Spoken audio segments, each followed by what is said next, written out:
condolences to everyone who knew, who cared for, and loved Audrey. Audrey's family had reported her missing on Thursday after she failed to return after school to her home in Livingston. Investigators later discovered that she never got on the bus to go to school that morning. A suspect, Don Stephen McDougal, lived in a camper on the family's property.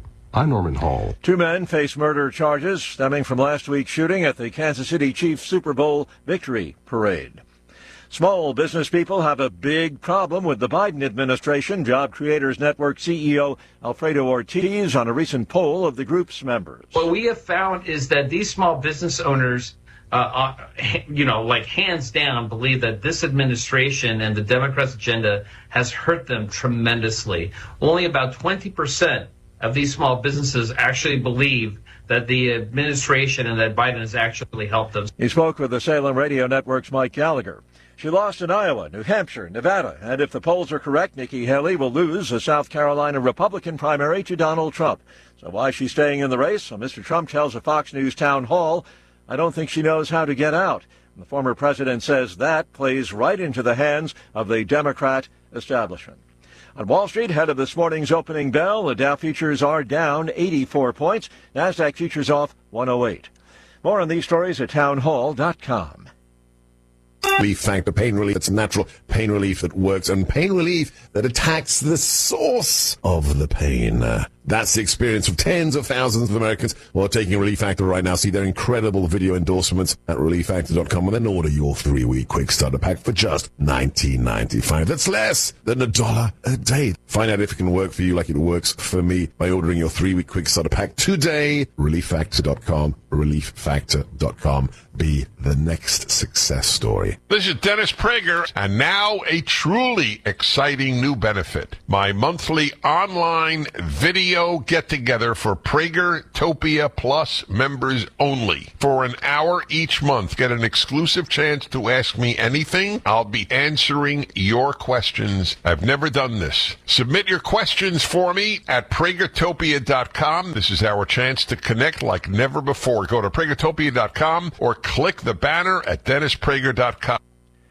Researchers are testing deep brain stimulation as a treatment for people with a severe form of depression. Emily Hollenbeck of New York is participating in clinical trials as researchers test a pacemaker for the brain to treat depression. If I hadn't had DBS, I'm pretty sure I would not be alive. Dr. Brian Coppell is a neurosurgeon. He placed thin metal electrodes in a region of Hollenbeck's brain, which regulates emotional behavior. Neurologist Dr. Helen Mayberg at Mount Sinai says everybody's brain is a little different. We can measure what's actually happening with the electrophysiology. 2 past studies showed no advantage to using DBS for depression, but recent research is promising. I'm Jennifer King. Heavy snow has blanketed northern and central China. It is disrupting traffic, forcing schools to cancel classes. Flights and intercity train traffic, on which much of China's commuters rely, are delayed or canceled. News and analysis, townhall.com. It didn't take long for charges to be filed under Michigan's new firearms safety law. A man in Flint, Michigan became the first person charged with violating the state's gun storage law after his 2-year-old daughter shot herself in the head the day after it took effect. Police learned of the shooting after the man took the girl to a hospital where she remains in critical condition. The new law requires guns be safely stored. Police found 2 in the man's bedroom, both unsecured and loaded. They found no gun locks or safes. The man faces charges including first-degree child abuse, a felony violation of Michigan's gun storage law, being a felon in possession of a firearm, and lying to a police officer. I'm Ben Thomas. Tragedy on a South Florida beach. A 7-year-old girl was buried in sand and died when a deep hole she was digging with a little boy collapsed on the children. More on these stories at townhall.com.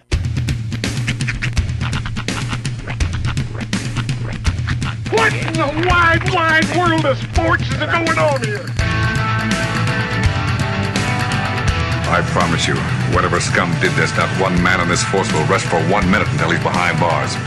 Now let's grab a bite to eat. Yeah, come on. I feel the hot wind on my shoulder. and the touch of a world that is older. I hit the switch and check the number. I leave it on and then I slumber. I hear the rhythm ringing through it. Flamenco guitar and cumbia music. I hear the talking of the DJ. The devil listen, what does he say? I'm on a Mexican radio. I'm on a Mexican radio. Broadcasting live from high atop the J.P. White Building in downtown Roswell, New Mexico. It's Mornings with Mike Winters on 106.5 Roswell's Talk FM. Is that what I sound like when I talk? Now, here's your host, Mike Winters. And good morning, one and all. Welcome to Mornings with Mike Winters. I am he. That would be me, Mike Winters. Happy middle of the week. Happy Wednesday, everybody. Yes, sir. Halfway day. We made it. Hump day. Trying to decide whether this week's going by quick or not. It hasn't. For me, it hasn't, because for everybody else it is. Yeah. They didn't start till yesterday. This is true. This feels like a traditional, like it's going along about the way it should. Matter Yeah. of fact, yesterday I felt like it should have been Wednesday. I kind of was all like that day. too. Yeah, I was kind of off a day. Like, Mm-hmm. yeah, but I've been having that problem every week for the last couple weeks around this time. Yeah. I'm like, man, it's only Wednesday. It's only Tuesday. Well, what's the next thing you're anticipating? What's the next thing you're looking forward to? I don't know.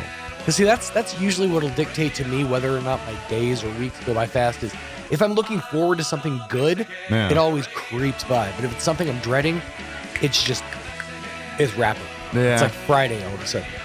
Yeah, I don't know. I mean, like I have stuff like way out. Like, Yeah. you know, I got a cruise in June. You got a cruise. Again. Obviously, got a baseball game in you're April. going to go watch New Kids on the Block perform live. That's a huge deal. Yeah, that July. And DJ Jazzy Jeff. That's July. Paula and Pool. Don't forget Paula. That's right.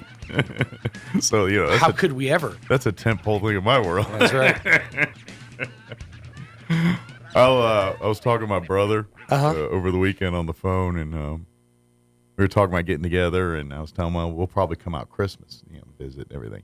Because he was talking about maybe come out during summer, and I said, well, we got the cruise. Mm-hmm. And then he was thinking around July 4th. I said, plus we got a concert to go to right on the 10th of July. And he goes, really? I said, I'm actually dreading it. He goes, what do you mean? He goes, another Def Leppard concert? I said, worse. And I said, and I told him, Foreigner? New Kids on the Block. And he goes, oh, man. He goes, can't Kim get a friend to go with her?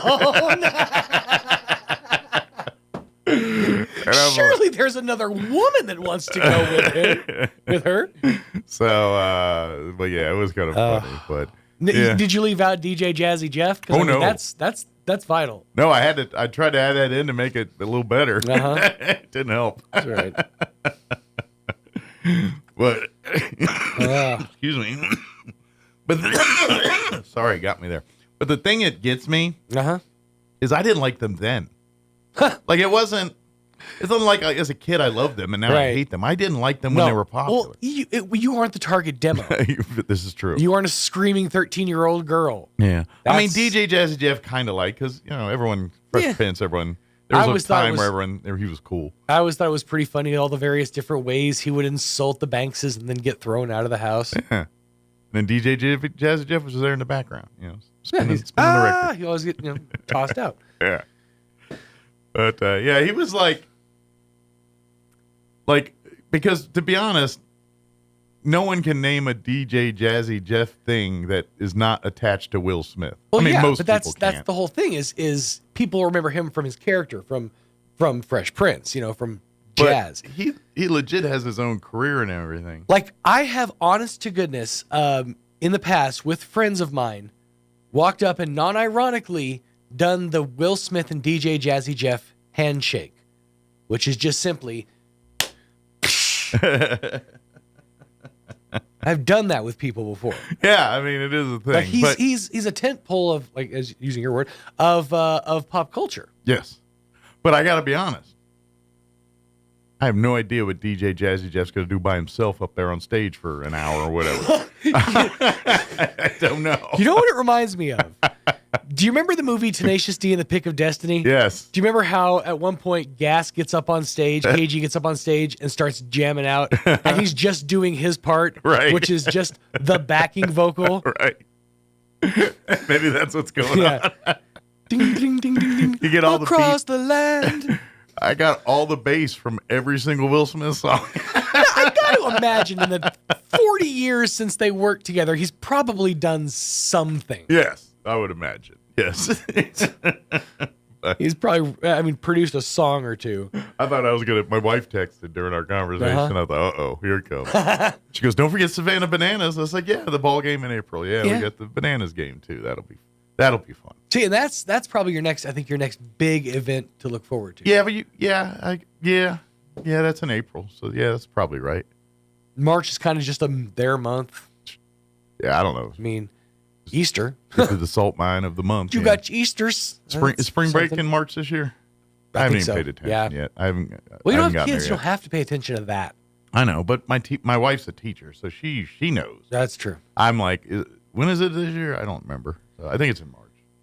I'll watch this. Instead of Hey Google, Hey Kim, when is spring break this year? The way to text message. Well, happy Wednesday. Yes, welcome to it. Let me give you the rundown for our show today.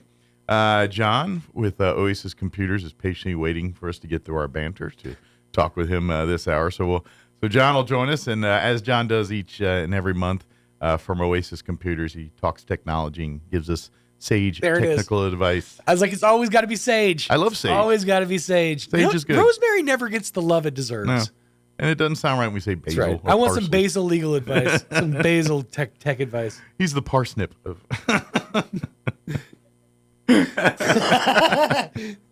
That's great. Anytime he gets a Jocelyn laugh, that always gets me. You know what? I'll do one better. Orange slice. Ooh. Because that's like zesty. Like people actually might want to eat that that's garnish. Right. You know what I'm saying? Mm-hmm. So, yeah, I was taken aback when I was told you're not supposed to eat the garnish. Yeah. I'm like, it's food. It's there. I'm gonna eat it. I'm only human. Oh wait, the one rule that everyone blows that out of the water with is the martini. Because technically the olive's a garnish. Yeah. But usually the first thing people do when they get a martini is eat the olive.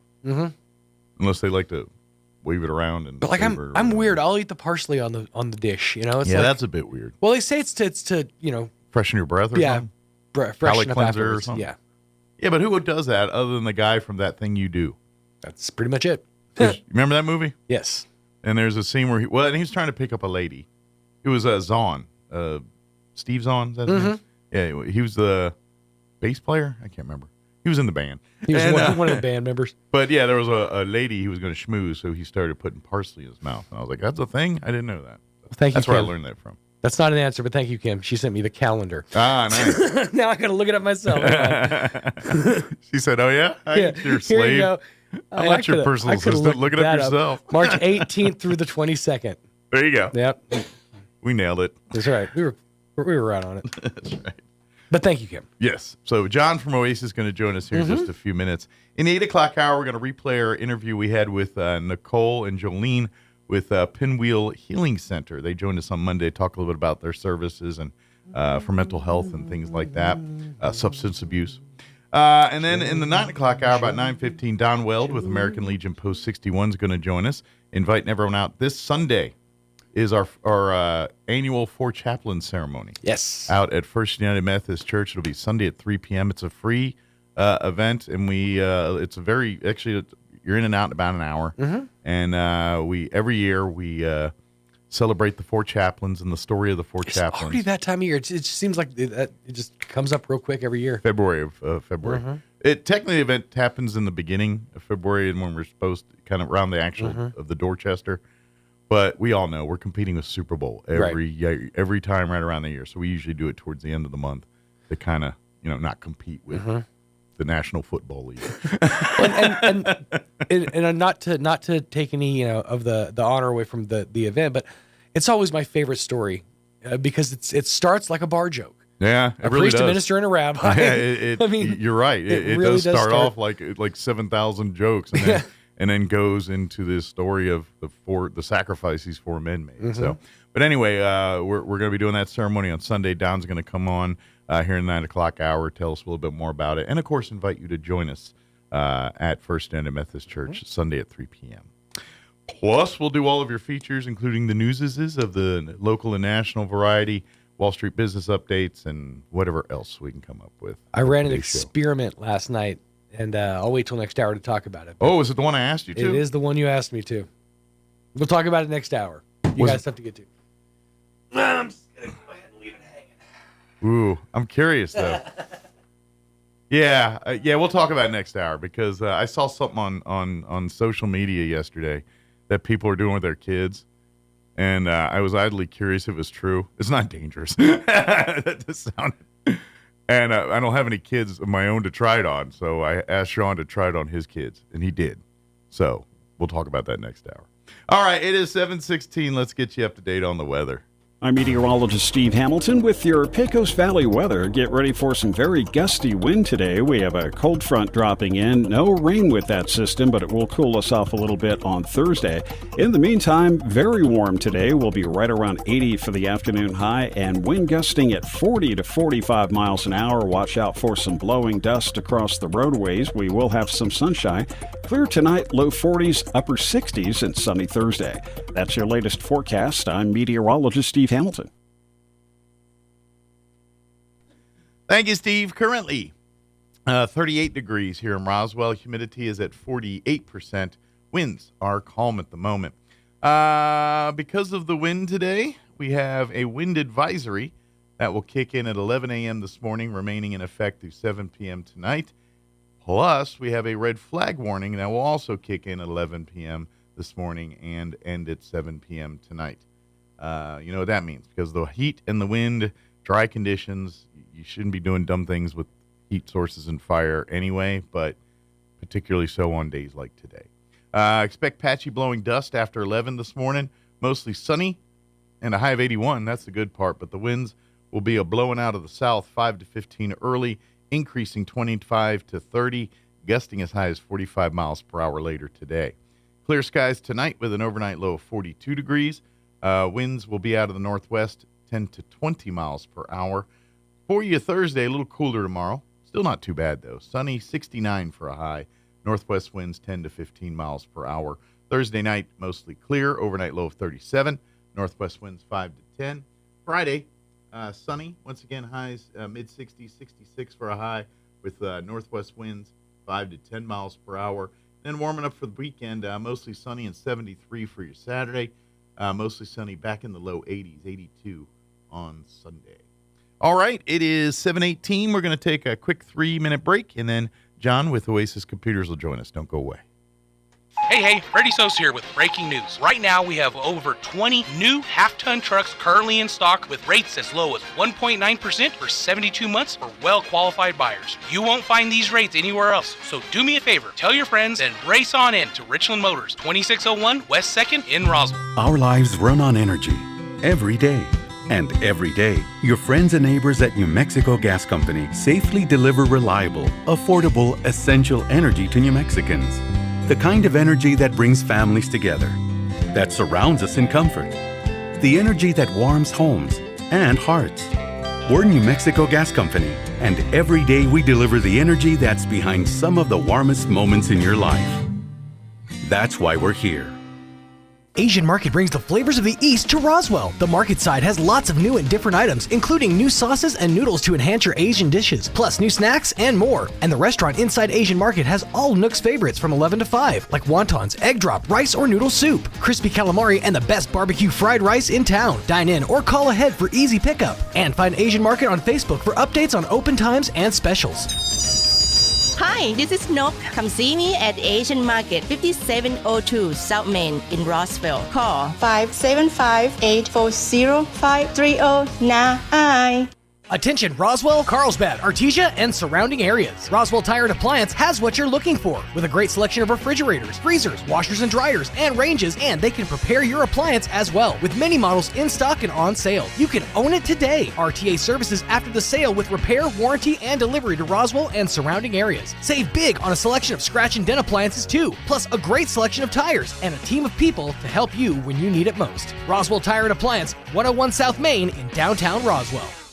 Foot and ankle problems are often agonizing, but they don't have to be. At Artesia General Hospital, we're passionate about helping every patient return to optimal mobility with confidence and comfort. Our board-certified podiatrists, Dr. Jennifer Chow and Dr. Michael Krupa, provide a full spectrum of services ranging from routine foot care and pain relief to customized treatment plans and leading-edge surgeries. Visit artesiageneral.com/footcare to request your appointment today.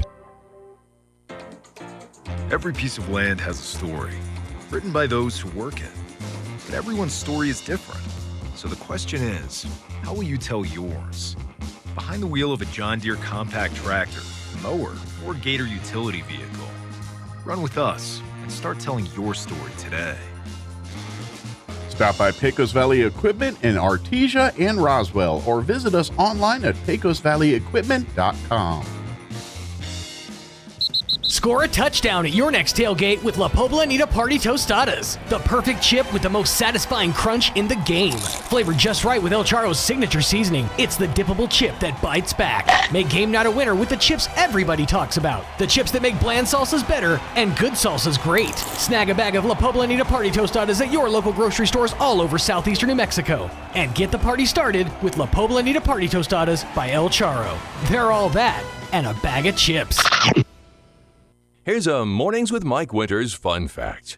Men are 6 times more likely to be struck by lightning than women. That's because men are 6 times more likely to wear a tinfoil hat in a thunderstorm. Here's Mike Winters. And good morning. It is 22 minutes after 7 o'clock, and joining us in studio this morning, now officially, John's back with us with Oasis Computers. Good morning, John. Good morning. How are you? Doing great. How about yourself? I'm doing good. How's life at Oasis Computers this morning? This morning, we don't know. I got to go out of town, so whoever's listening, don't show up today. I won't be there. Today, the office will be closed to take repairs and stuff. Back tomorrow. But back in full business hours. Just need to get out of town for a day. Good deal. We got to do it. Well, that's kind of the world of a small business owner. Mm-hmm. Especially when you're pretty much the one employee right now. Yep. So when you're not there, nothing happens. That's right. So but don't worry if you can come on in first thing in the morning tomorrow. Mm-hmm. Get there at 8 o'clock. He'll be ready and waiting for you to take care of you here. But for today, he's going to do radio and then off to hey, go. You a burger fan? No, not okay, necessarily. I'll say they have a Five Guys in Las Cruces, but if you like burgers, they're pretty good ones. Probably go up there, pick somebody up, go back. No sightseeing. Not really. No. Oh, well. But for folks not familiar, John joins us each month, and we talk technology, give advice, whether it's hardware, computer issues, or software updates. Mm-hmm. We kind of cover the gamut, all that stuff, and just good advice on your own maintenance with computers and keeping track of your passwords and things like that. That's really half the battle. Yeah, no, it's the whole battle these days. It's because it's all about recovery now, and everything's attached. So it's not like back in the day when you buy a computer and then you get you have it, and then you get another computer. If you're smart, you copy a hard drive, and because if you got your pictures and stuff. For the most part, you got a new computer, you kind of start it over. You know what I mean? Yes and no, and that's where the change is coming in. Yeah. We start seeing it every day more clearer. The how to put it? What we used to do was get a machine and then, like you said, copy all the files off and fix the machine or sell a new one or whatever, and then make sure the files showed up on the new computer. Yeah. Well, it gets more and more that I get the answer, well, I don't care for that. And that's because everything is slowly going online. It's all going to the cloud, yeah. And, how do I put that?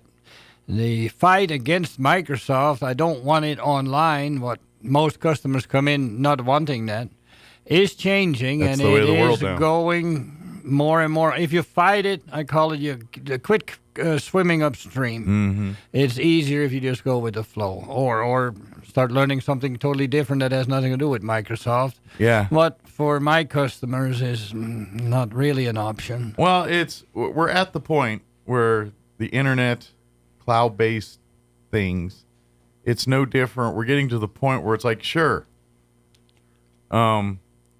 you can have a car or whatever, but if you're not willing to use the roads, then what's good of having the car?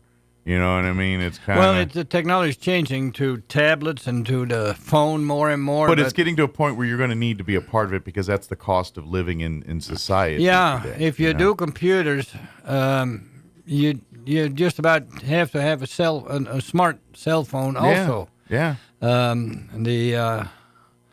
The funny thing is, when somebody loses their account and they manage to have a cell phone set up with it, we can a lot of times retrieve the account by sending the message to the cell phone or possibly another email account. So it looks like having two emails is a good thing because you can send information back and forth if something goes wrong in one of the accounts. Sure.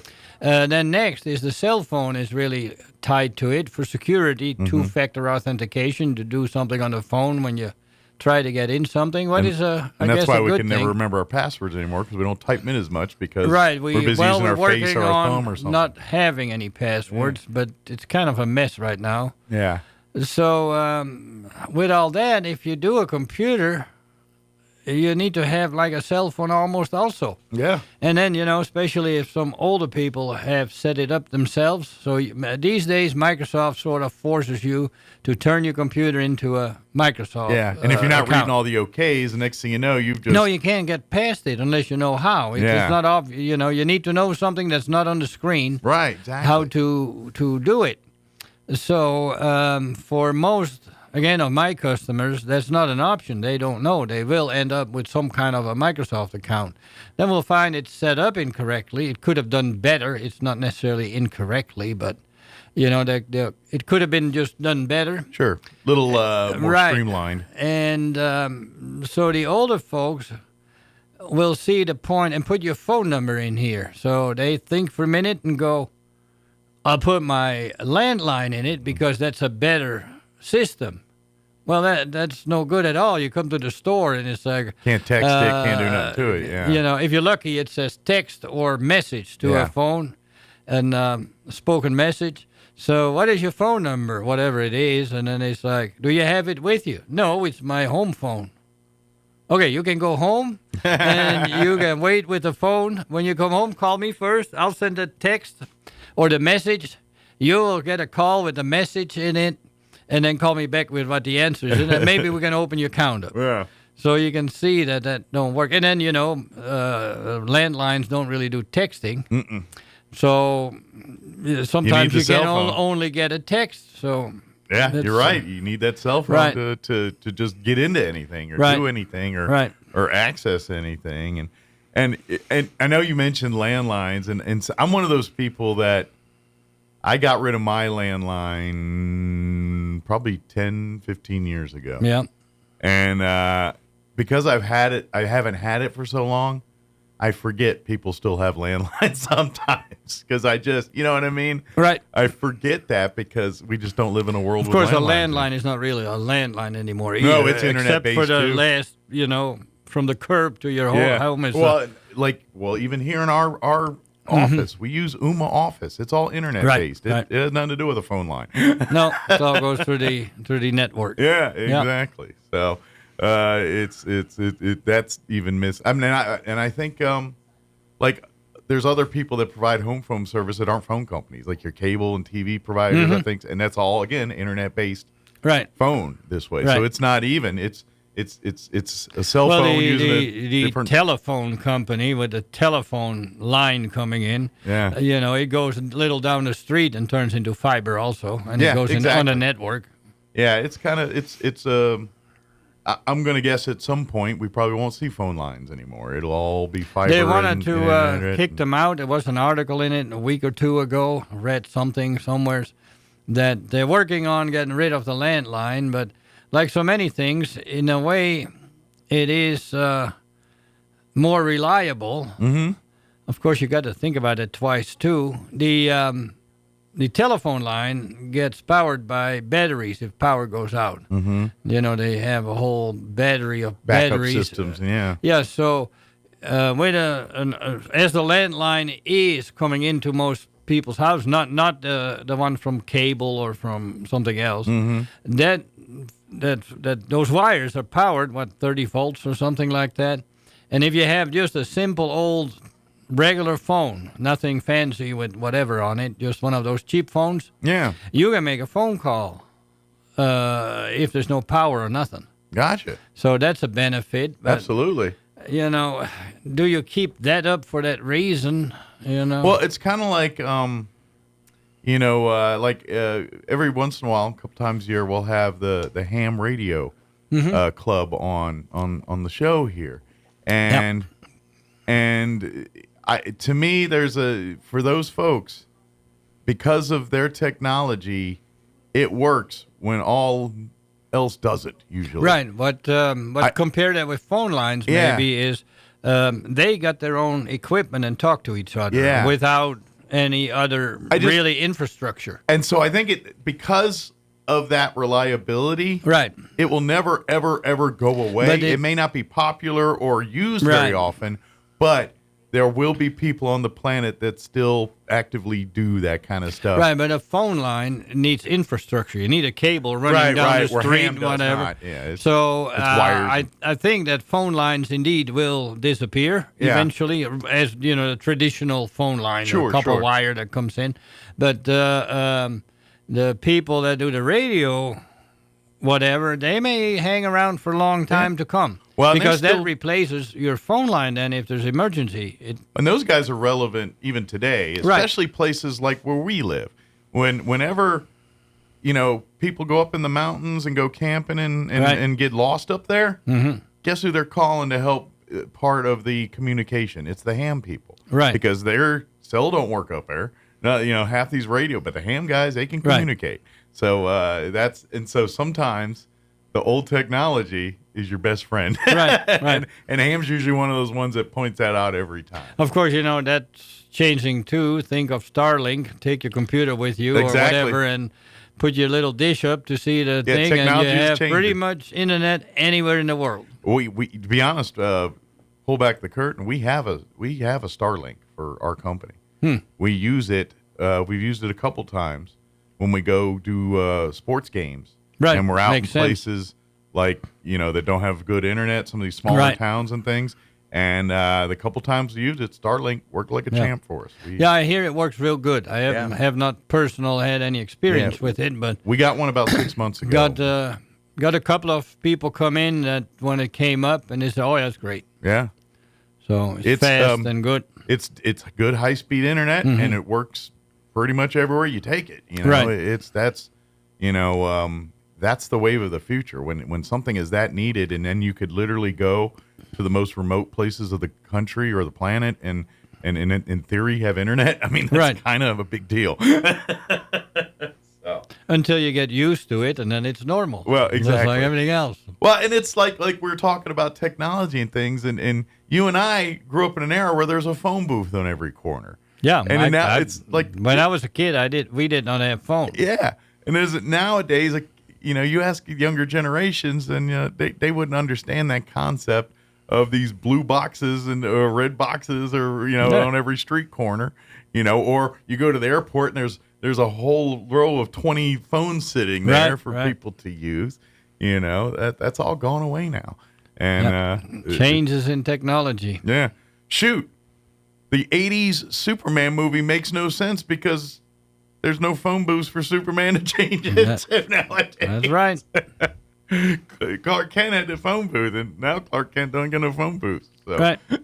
So, use the cell phone, I guess. Yeah. Of course, there's the other problem that they don't get to experience, too, is when you get into major cities like New York City, getting in one of those phone booths could be a crapshoot. It could be because sometimes they also served as homeless people's houses, and or a drug. Like a guy's drug corner, basically him taking calls as beeper or whatever. Like everything else, whatever good use it gets abused to or has bad use. So you don't deal with that different. anymore either. You got your own cell. But it's just that's one of those things to me that I literally was a staple growing up, and now is the dodo. It's gone. Right. It's gone. Of course, as a kid, it didn't matter. I could find a phone booth, still couldn't call home. Home didn't have a phone. But we survived anyway. It wouldn't do any good.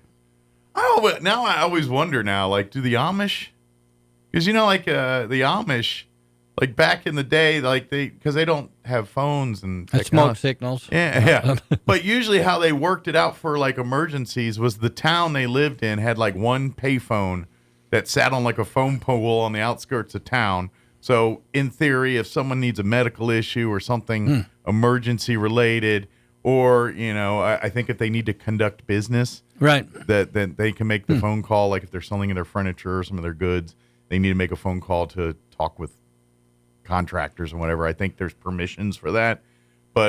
And so now I wonder, is that still a thing, or is there like a town cell phone that sits in the parish somewhere that they do this kind of stuff with?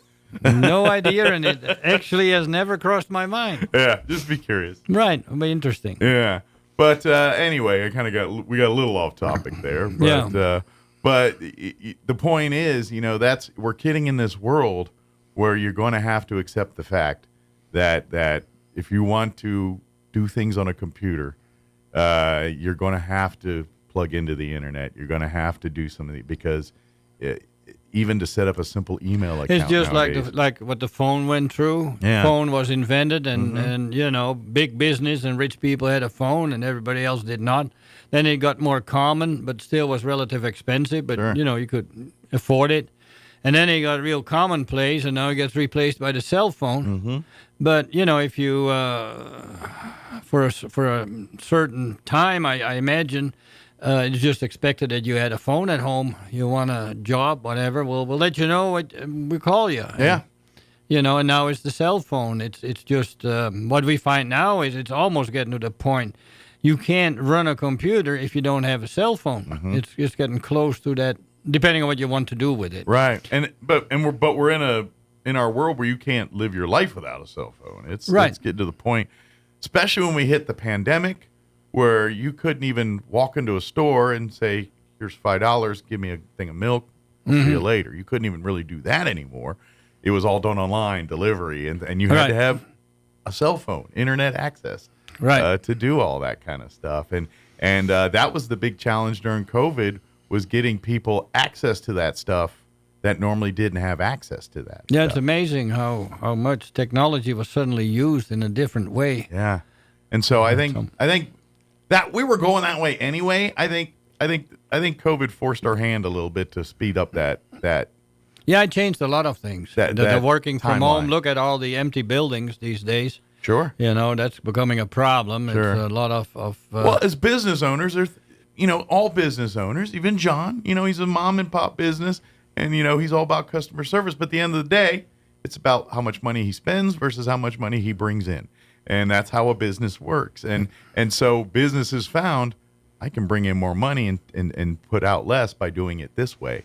Maybe that's the model for our business now, and some have gone that way. Well, it's not, I can't run the store from my home, and that's not allowed, point one. And so certain it won't work for you. kind of work needs to have a place of business. Sure.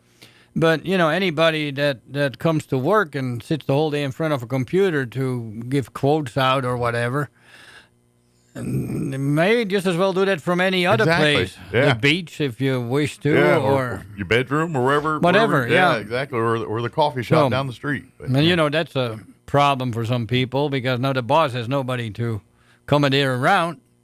And that requires people that are responsible and can be left to their own devices. Measure by a different standard. I mean, it's not 8 o'clock. Are you here? And then you have your 15 minutes off for a coffee break or something.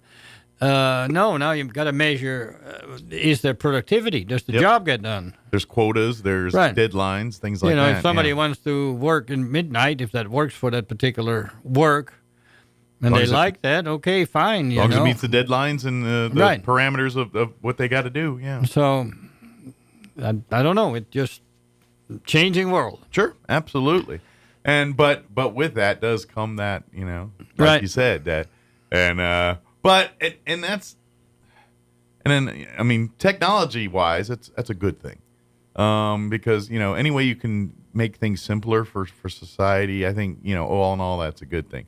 Socially, I don't know if it's the best move, because we are human beings and we do need to have human interaction.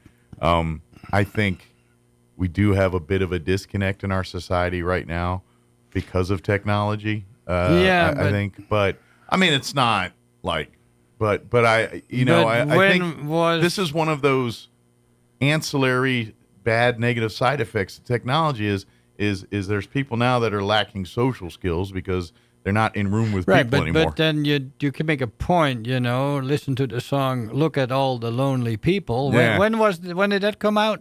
Yeah.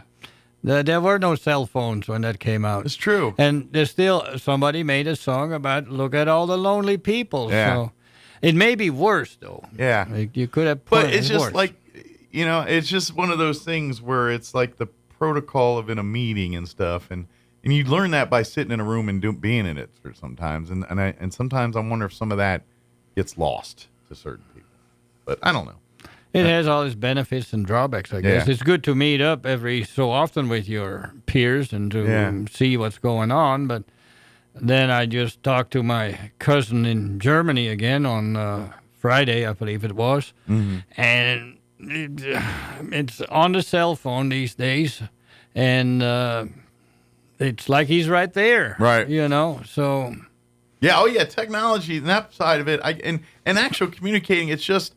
I guess the one thing I notice is, and I'm not trying to pick on generations here, but it seems like we have a lot of younger people that when you try to have one-on-one conversations with them, it's like pulling teeth. It's like they're offering no back and forth. It's just. But you're doing it wrong. You need to do one-on-one through the cell phone. I guess. Text them while you're sitting right next to them. I guess. Maybe that's it. I'm just like, it's like, how's your day? Good. It's like, okay. Good talking to you. Yeah. I don't know. Maybe that's my old man, me getting out. I don't know. Yeah, don't forget that as you get older, you start looking at things different. And that's something I try to remind myself every day is I'm no longer the happening crowd. My dad had a saying, you would ask why or what, and say, well, you wouldn't understand, but you probably get it when you get my age. But then we still have a problem, because when you get my age, I'm so much older again that my life has changed. Right, it's still and a yours gap. has changed. So what I'm saying now, you understand, but what I'm saying in the future, you may still missing it until you have lived through that. Well, and that's no different than when... when you're raising your kids and the dumb things you did and you're trying to express that to your kids, like, look, don't do this. I did it. It was dumb. Please. But the thing overlooked is times change. Yeah. People that grew up in a different area had to fend for themselves in a different way. Sure. They learn the mistake they made, or so as they think the mistake they made. Done it this way would have been better. Yeah. And they try to teach that to the kids. But the circumstances have changed, and it may not matter no more. It's kind of like the computers. Sure. People keep pushing to do things the way we did it. Microsoft, that most people use, Windows, pushing forward. Mm-hmm. And lately I've been saying that within the next 4 or 5 years, we look back to now and before. And they say, yeah, I remember when we did it that way. Wasn't that kind of stupid, or wasn't that kind of nice, depending on how the future brings. Sure. But it is definitely changing how the computer is used and how it's being backed up and whatever. I don't know if I would say, I hate to say it, but it does get better, even though most people at the moment can't see it. Sure. I think it'd get a lot better. And let's face it, that world we're always in a learning curve because the technology moves so fast, and it is, and there's so many cutting edge advances right now in computer science in general. From AI sometimes you just can't keep up with it. You can't see the forest for the trees. And that's where I think part of the problem is when you get people, it's like, oh, check out this new technology. I just heard about it. And be like, oh, that's been out for 10 years, and it's actually like second generation technology. Right, you know what I mean? And then when you get to our age, we're not so used to that fast change. It's like, I got a phone. I just got this thing. Oh, but you've had it a year. It's already outdated. Still usable though. So. Yeah, but there's that mindset of I don't know. Well, I look at that stuff, does it do the job for me? Yeah. And I don't care what somebody else thinks, whatever. But do understand the computers. I say this all the time. If somebody brings in an old computer, wants to fix it up, okay, computer's worthless. It takes you $200 to fix it. You can buy a new machine these days for $250, $300. It's a lot smaller, a lot better, a lot faster. Is it the wise thing to fix the other one? So, if the computer gets about 8 to 10 years old, that's when it starts happening. Sure. And the answer is, if it costs you $10, $20 to get it going because of something stupid, yeah, maybe, if you like the machine, if it works for you. But if it don't work and it needs fix, don't fix the old one. Just put the money towards a new one. Yeah. But keep using it if it works. I don't care if the machine is 20 years old. If you play solitaire on it, does still the job, and you can stand a CRT that's still on it or something. Fine. Why do you need to change? But what we do run into, it seems like, that people think that what they have is pretty good because when they bought it, it was $2,500 or something like that. So it's pretty good, and it's like, really a piece of junk now. It was good once, right? And then if it's slow, and you don't know that it's slow unless you have used something better. Sure. If you want to go by Albuquerque by a horse and wagon or something like that, and you've never heard or seen a car, sure. Well, that's what you think. Well, it's no different than if your left arm always hurt, and that's just the way it always is, and that's not normal, then you'd have no idea. Right. Same kind of deal. Right. So, education, exactly. Know what you're working with, know what's out there, and then make the right decision. Absolutely. So, I just saw the time. Probably should be wrapping up here here a little bit. Kind of the lesson here is, when it comes to computer technology, this is where you need to, when something goes wrong, is like you said, measure the cost. Is the juice worth the squeeze here? It's right. Unfortunately, computers aren't like cars. Some of these cars don't get classic. 50-year-old car does just fine if it's in good condition and kept up. And depending on the model, might hold its value or increase. Right. You can drive that to get the assembly into Albuquerque without any problem. Yeah. Now, computer will never do that. Because the technology the computer, changes call the Windows 7, and you can't call your bank up no more or log into your bank. Yeah. Because the bank knows what operating system you use, what browser you use, and said, that's unsafe, we don't let you in. Sure. Now that may be the same as maybe a horse and wagon. I don't think it's advisable to take your horse and wagon on I-40. This is true. Yeah, it might not have the best of experiences there. Probably it's not legal either. I would imagine too. Yeah, especially going on interstates. Right. Maybe some of them side roads. A little side road, fine. Yeah. See, you use the old technology there with the old technology. Well, every once in a great while, you'll see a horse going up and down Main Street. But you're right there. And so really, if you are having some computer issues and things, please see John and let him talk to you and say, you know what, I can fix it. But to be honest, I would recommend you invest your money on a new one. Bring it in. We have a look at it. It's advisable to do before buy a new one. We have people come in that want to buy a new one, and it's really why. You put that solid state drive in it, you got a good machine. Absolutely. And I think you could build them a computer. You could customize it to do exactly what they want for a very affordable cost there. Yeah, the problem is that what people want is nothing no more. They need internet. And right. any type of computer can do that. Sure. There's always this one thing that requires still the Windows, whatever. Yeah. Otherwise, it wouldn't matter. Well, and again, that's where John will ask you questions. What are you doing with this computer? You're watching a lot of movies on this thing. Okay, then we need to beef up the video card. You playing, or we got a sound card. Are you just doing banking and things? Okay, we don't need to beef up the graphics on here so much. Biggest problem is still, we keep talking about it, forgotten the passwords, can't get into the account, lose the account. Somebody yesterday lost their account, can't get in. Yeah, that's the key. Right. Write it down. Do whatever you got to do. There's multiple passwords. Some people like them, some don't.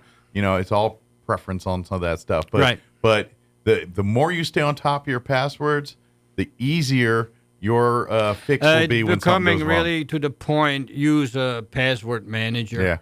Even though I know we live in a world where you got 4-digit or 5-digit codes and face things or thumbprints. All of that is attached to a password, and if you don't know that password, that will bite you in the butt one day. Right. What also brings you to the spot where it says if you forgot your password, we can email you. What means that the email protection, where nobody can get in it, good password on the email, may be more important than most people think. Yeah. Because that allows you to reset the password. Right, because if I can have access to your email because you didn't protect it real well, then I can go to your bank account and say, that doesn't work, let me reset it. Yep. And then, of course, have the two-factor authentication on top of it. If I can do that, and if I do get the email, it still may say, push this on your cell phone. Mm-hmm. Well, I don't have your cell phone in my hand, and I'm stuck. And then the robber's foiled. But that part of computing is the real... headache at the moment. And I know some people complain about it, but to be honest, this is how we fix your identity from being stolen every 5 minutes. Once you explain why it is, it's not as bad anymore. Yeah. We're at a point, and it's sad, where if you do stuff on the internet, which is pretty much all of us, in some way, shape, or form with banking or anything, the odds are not, are you going to get identity theft? It's when are you going to get identity theft? It's almost to that point. Yeah, yes. It's not always your fault. Yeah, it's you bought something on some records get stolen from somewheres that. How many times you turn on the news and you see Target and Walmart and all these companies, hospitals, schools, lose all get hacked into and all that kind of stuff. So it's a deal. So don't come today. But come on by tomorrow. Normally Monday through Friday, 8 to about noon is when he does service working there at the shop, taking customers off the street, things like that. Right. The afternoons are reserved for working on the big projects, or if he's got to do a office or house call for networking issues or something like that. Or by special appointment. Special appointment, yeah. Any of that stuff, that's when they handle. So don't hesitate to come by or reach out to John at Oasis Computers. Give out the phone number. 575-625-9141. Leave a voicemail if you do not get John live. He will call you back if you leave a voicemail. He'll call everyone that says hi to John on the voicemail and gives them a way to get back. Told him he will return your call. You may call in the afternoon, too, especially if it's an emergency. If I'm around, I can most likely help redirect what I'm doing. And that's something, too, and that's the beauty with John, too, is, he's got his set hours, too, but if there's an emergency or something goofy, John's flexible enough to usually, if he's available, he'll take care of you. If I'm caught up, let me put it that way, it's not too busy, I have opened the door up and put the open sign out in the afternoon because, may just as well pick up if somebody drive needs by something. and say, right. Absolutely. But if you've got computer issues, bring them in. Mm-hmm. Obviously, if you've got the blue screens of death or error codes, if you can take pictures of that or bring it in its state like that definitely helps John when he starts his investigative process to start looking and knowing where to look and all that good stuff. So. And then, of course, if you want new, too, don't forget, John can help you whether you want to build a custom computer, whether it's laptop or a big PC, or if you need advice or information on the technology needed to kind of cut the cord. And the technology is becoming inexpensive. Absolutely. We've been selling for $280 a whole system that is, for most people, better than the old one, even though it's the low end now. Mm-hmm. But we don't need much no more. Sure. So at $280, it's becoming a problem to sell used systems and fix them up. Yeah. Well, and it's in a world too where it got competitive. I mean, now computers are competing with cell phones, because there's people that are making that decision. Do I want a cell phone or do I want a computer? And they're picking cell phone. You know what I mean? And so their competition's broadened. So it turns out in most cases you may need both. Yeah. But it forced computers and things prices to come down. Right. Competition. That's where competition's good. And it's straightening all out. We're through with the COVID. Prices seem to have stabilized. We're starting to get a steady supply of inventory. We can seem to get what we want instead of take what we can get. Or wait months for something that you're hoping it's getting better. Yeah. Well, good deal. Well, John, as always, safe travels today, and we'll see you next time here. And okay. And if there's anything we can do, give us a holler. Very good. All right. Thank you. John. All right. It is 7:55. Let's pause for news, your Kim Commando update, and also we'll get your Chaves County Sports Report brought to you by DSI. Now, your Pecos Valley News Update. I'm Jared Cirillo. Carlsbad Police and the Eddy County Regional SWAT Team were successful in arresting 2 people on Tuesday after a short standoff. A statement from CPD says officers observed a man identified as 41-year-old Robert Kane William. William had an outstanding warrant for several violent crimes. So based on that, they decided to call in a SWAT team when William refused to come out on his own. The SWAT team broke the door down. They went in and arrested Williams for kidnapping and armed robbery. Another man named Daniel Mozzie was also arrested for unspecified charges after the discovery of more than $30,000 in cash, ammunition, and alleged stolen guns. It appears as if Nella Domenici will be the only Republican candidate on the ballot for the seat her grandfather once held for 36 years. Yesterday, the Secretary of State reported challenger, former Sheriff Manny Gonzalez, failed to meet the requirements to get on the GOP primary ballot. A spokesperson for the Secretary of State said Gonzalez did not get enough signatures to qualify for the June primary contest. He filed 875 signatures, but needed more than 2,300. You're up to date. I'm Jared Cirillo reporting. In a time where humans and technology collide, ineffective technology plagues our businesses, schools, and healthcare environments. In a time where humans and technology collide, ineffective technology plagues our businesses, schools, and healthcare environments. DSI Document Solutions has emerged as New Mexico's safeguard from the pains of slowed productivity, providing our nation's top business technology, workflow strategies, and support. DSI is here to boost your productivity and reduce your costs. Get ready for success. Visit our new website at dsinm.com. Seeking their first district victory. Well, we don't have to say that as far as the girls are concerned anymore, because Goddard got the W against Lovington last night by a score of 46-43. Ashley Buck hit a big three-pointer late in the game, and then a couple of free throws by Natalie Hardwick, one with 1 second to play, clinched it for the Rockets, who are 1-4 in district, but they got that W there, and will be playing at Artesia Friday at 5:30 to close out the regular season. Well, I can't say the same for the guys. The Goddard guys lost at home to Lovington, and Lovington was really hot. 91-44 was the final score. So Goddard, likewise, will finish off the regular season Friday night at 7 o'clock at Artesia. The Sports Report brought to you by DSI. Call DSI for all your office technology needs. I'm Eric Butler at Roswell Talk FM 106.5.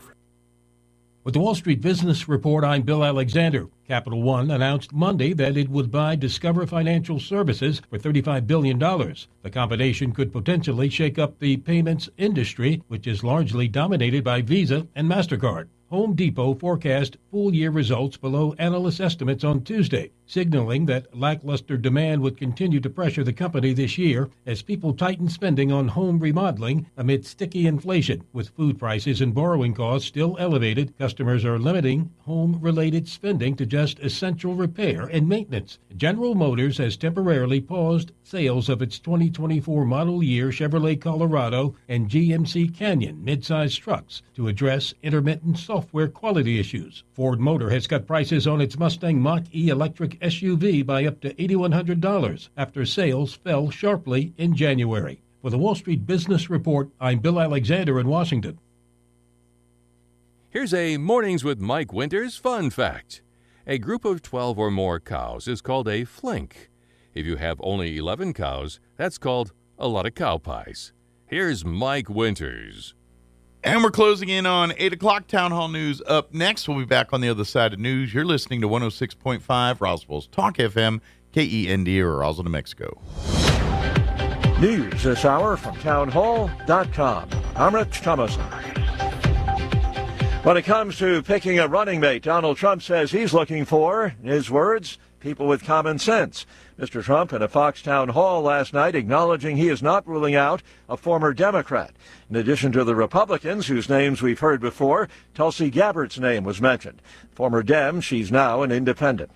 Regardless of the outcome of Saturday's South Carolina GOP primary, Nikki Haley vows to hang in there. Polls show Haley trailing far behind Trump in her home state, but she has no intention of dropping out of the race. She said that would be the easy path, and she refuses to stop now. Speaking in Greenville, South Carolina, Haley described both Trump and Joe Biden as hugely flawed candidates who are both too old to be president. White House correspondent Greg Clugston. It's every parent's vacation nightmare. A young girl died Tuesday in Lauderdale by the Sea in Florida when a hole she was digging on the beach about 5 or 6 feet deep collapsed. Sandra King with Pompano Beach Fire Rescue says responding crews found a boy buried up to his chest in sand, and the girl was completely buried under the boy. Rescuers used support boards to keep more sand from collapsing in as they shoveled the children out. The girl was pronounced dead after being rushed to Broward Health Medical Center in Fort Lauderdale. The boy was hospitalized in stable condition. I'm Jennifer King. Police say the two men charged with murder in last week's Kansas City Super Bowl victory celebration shootings got into a fight, pulled their guns, and the bullets flew. One person was killed, almost 24 others injured in the fracas. The shooting brought a horrific end to what had been a gleeful celebration. It drew an estimated 1 million people to the city. Stocks in the reds so far this morning on Wall Street. The Dow is down 112 points, while the NASDAQ is off 85 points. More on these stories at townhall.com. Here's an important message from the Diabetes Solution Center. Do you like pricking your fingers to test your blood sugar levels? No one does, but it's important to maintain your health. And now, by wearing a small remote device called a continuous glucose monitor, or CGM, you don't need to prick your fingers anymore. It's easy to use and helps you make more accurate diabetes treatment decisions. If you are testing your blood sugar 3 or more times daily, injecting insulin, or using an insulin pump, call the Diabetes Solution Center right now. And if you have Medicare or most major insurance coverage, you may be able to get a new CGM at little to no out-of-pocket cost. Shipping is free, and we'll even bill your insurance company for you. If you are testing your blood sugar 3 or more times daily, injecting insulin, or using an insulin pump, call the Diabetes Solution Center right now to learn how to end the painful finger sticks and get your own continuous glucose monitor, or CGM, at little to no out-of-pocket cost. It is back to the drawing board for the Brits. Test firing of a submarine-launched British missile designed to carry nuclear warheads has failed for the second time in a row. Both the Defense Secretary, Grant Shapps, and the head of the Navy were on board HMS Vanguard when she fired the unarmed test missile off the east coast of America. The missile dropped into the ocean near to where it was launched. The previous UK Trident test in 2016 also ended in failure when the missile veered off course. In a statement, the Ministry of Defence admitted an anomaly had occurred in the most recent launch, but it also claimed Trident remained the most reliable weapon system, having completed more than 190 successful tests. The BBC's Jonathan Beale. The Singapore Air Show, Asia's largest, has kicked off with an array of aerial displays, including some by China's new narrow-body airliner. News and analysis at townhall.com. The Alabama Supreme Court has spoken, declaring that under state law, frozen embryos are unborn children. Justices issued the ruling Friday in a pair of wrongful death cases brought by couples who had frozen embryos destroyed in an accident at a fertility clinic. In 2020, a patient wandered into the storage area, picked up several embryos, then dropped them on the floor, killing them. The justices say an 1872 state law allowing parents to sue over the death of a minor child applies to all unborn children, regardless of their location. The ruling brought a rush of warnings from groups and advocates who say it will have sweeping implications for fertility treatments in Alabama. I'm Lisa Dwyer. E-commerce giant Amazon is being added to the Dow Jones Industrial Average, replacing drugstore operator Walgreens Boots Alliance. More on these stories at townhall.com.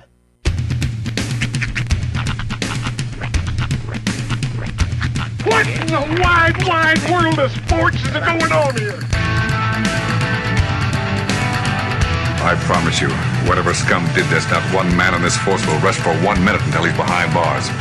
Now let's grab a bite to eat. Yeah, come on. I feel the hot wind on my shoulder and the touch of a world that is older. I hit the switch and check the number.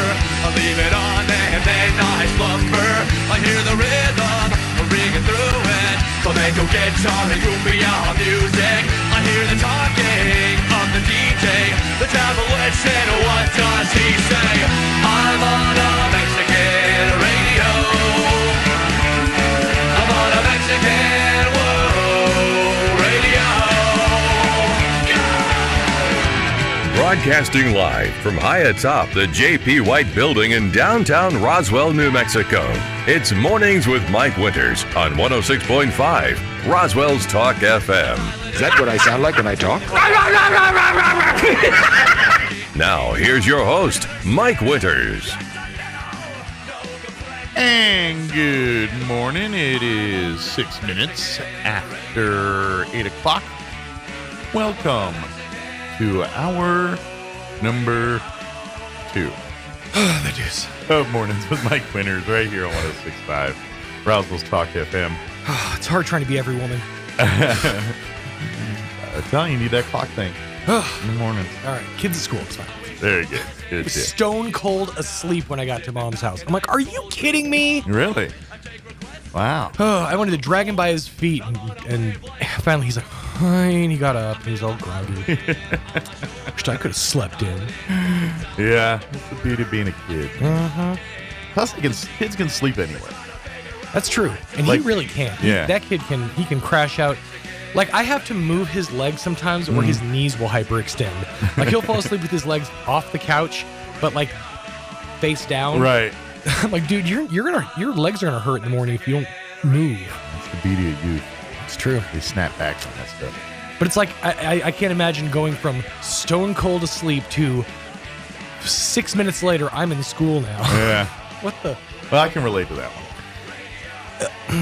I've only done it a couple of times where like I'll wake up and it's like 10 minutes before I was supposed to be at a remote. Yeah.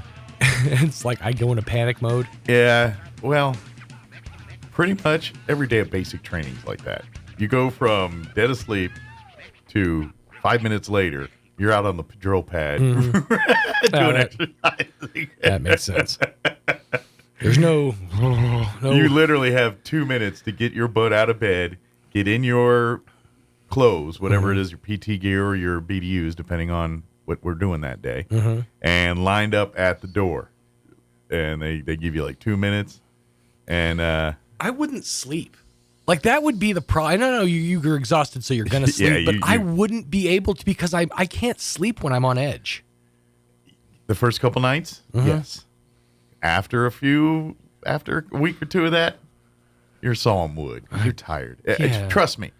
Things that you think now and how you act. I'm aware it's physically exhausting and I'd be exhausted. But your priorities, I'm telling you, like right now, like just and I'm not trying to be a little crude here. God but dang it. Did I turn on the military switch? Did I flip the military switch again? Maybe a little bit. But like, I'm telling you right now, I did not go number 2 for 2 entire weeks of basic training. The first 2 weeks, we never went because you're so, I don't know if stressed is the right word. You're just, and I'm not unique. It was the entire squadron like that.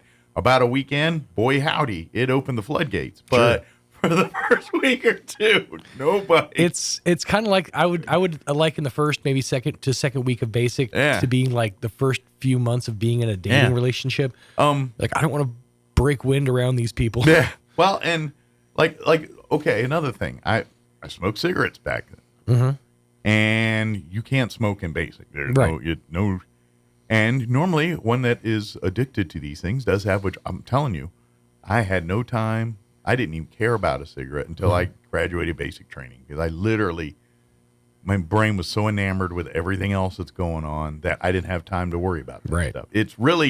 It's a different world, and yeah, I get what you're saying, but when you're immersed in it 24/7 and that's all you're doing, your brain focuses and changes. It evolves. It does do that, and I will tell you, those first couple nights, I'm not, and to be honest, it's not comfortable sleep because you have to make your bed and get it in inspection order in a rapid pace. Right. So you do things to keep your bed tight, and you literally slide into your bed and try to move as very little as possible through the night. So your tucks and things aren't that hard to tighten back up. Sure. So, and you're on a cot. You're not like on a double bed or nothing. You're on, go look at any military movie and look at a military cot. That's where you're on. And so I literally slept like this. And if someone said I have 5 full hours of sleep and no one's going to interrupt me, right? You would have thought I won the lottery. Like, that was the, oh my gosh. Like the nights that I didn't have to do dorm guard or nothing, I could just sleep. And it's 10 o'clock and I don't have to get up till like 4:30. Right. It's going to be amazing. And, but most of the time, and I would say at least 2 to 3 times a week, I would have to get up in the middle of the night to do dorm guard for an hour or two. Right. And so your dorm guard wakes you up at 1 a.m. and now you got to sit there and stand and stare at a wall for an hour, read your book, and hope no one does anything for an hour until you can go back to bed. Because like, all right, it's 2 a.m. Ain't no drill instructor's going to mess with you. I mean, once in a while, but most part, that's easy. You're just trying not to fall asleep yourself and remember to wake up your replacement in an hour. Right. So, but yeah, it's different. It's just, now that being said, when I'm not in the military, then it all kind of, this is hard, man. But when it's through that, it's different. But anyway, speaking of sleeping and all that, we were transitioning there and then I got sidetracked. But, so I saw a thing on actually it was on X yesterday, or maybe it was Facebook. I don't remember. What is it? Oh, X? Yes, Twitter. Ew. Yes. Ugh, you're actually calling it X now? I'm trying to be, what it is. All right. You adopter. Go ahead. You saw something on X. So it was a video. I'm assuming, or originated on TikTok, I'm guessing. I don't remember. But, and so it was a video of parents claiming that if your kid is like passed out of sleep, like in the car chair in the back of the car or on the couch or whatever, that if you want to see if they're truly asleep, grab one of their arms and raise it in the air above their head. If the arm, when you let go, it stays up, the kid's passed out. If the arm falls, the kid's faking. And I'm like, what? I've never heard this. Sounds like bunk. And then they showed a series of about 10, 15 different kids all doing this. So I don't have any kids. Right. So I can't, and people frown when I just walk up to sleeping kids and grab their arms. It is odd when it happens in public. You're going to sleep. So I was like, all right, Sean, I need you to experiment on your kids for me. Goebbels, Goering, bring your children. Yes. And Sean told me last hour that he did indeed attempt the experiment. So I did. Gotta hear it. I did it on. I actually tried to get a good sample. Okay. So it was actually this morning that I remembered because I was kind of getting running around and getting everything ready, right? Getting Rhiannon's lunch ready and stuff. I'm like, oh yeah. So I went into Hunter's room and I kind of crept in because my floor is a little creaky. So I crept. I did that slide thing, slid up to his bed, and in my socks and. Grabbed his arm because he was sleeping on his stomach, so I kind of like roll him over first. Yeah. But I rolled him over, let him roll himself over, and then I kind of like gave him a second. And I grabbed his hand and I raised it, and he stayed up. And then he went like this. And slowly fell.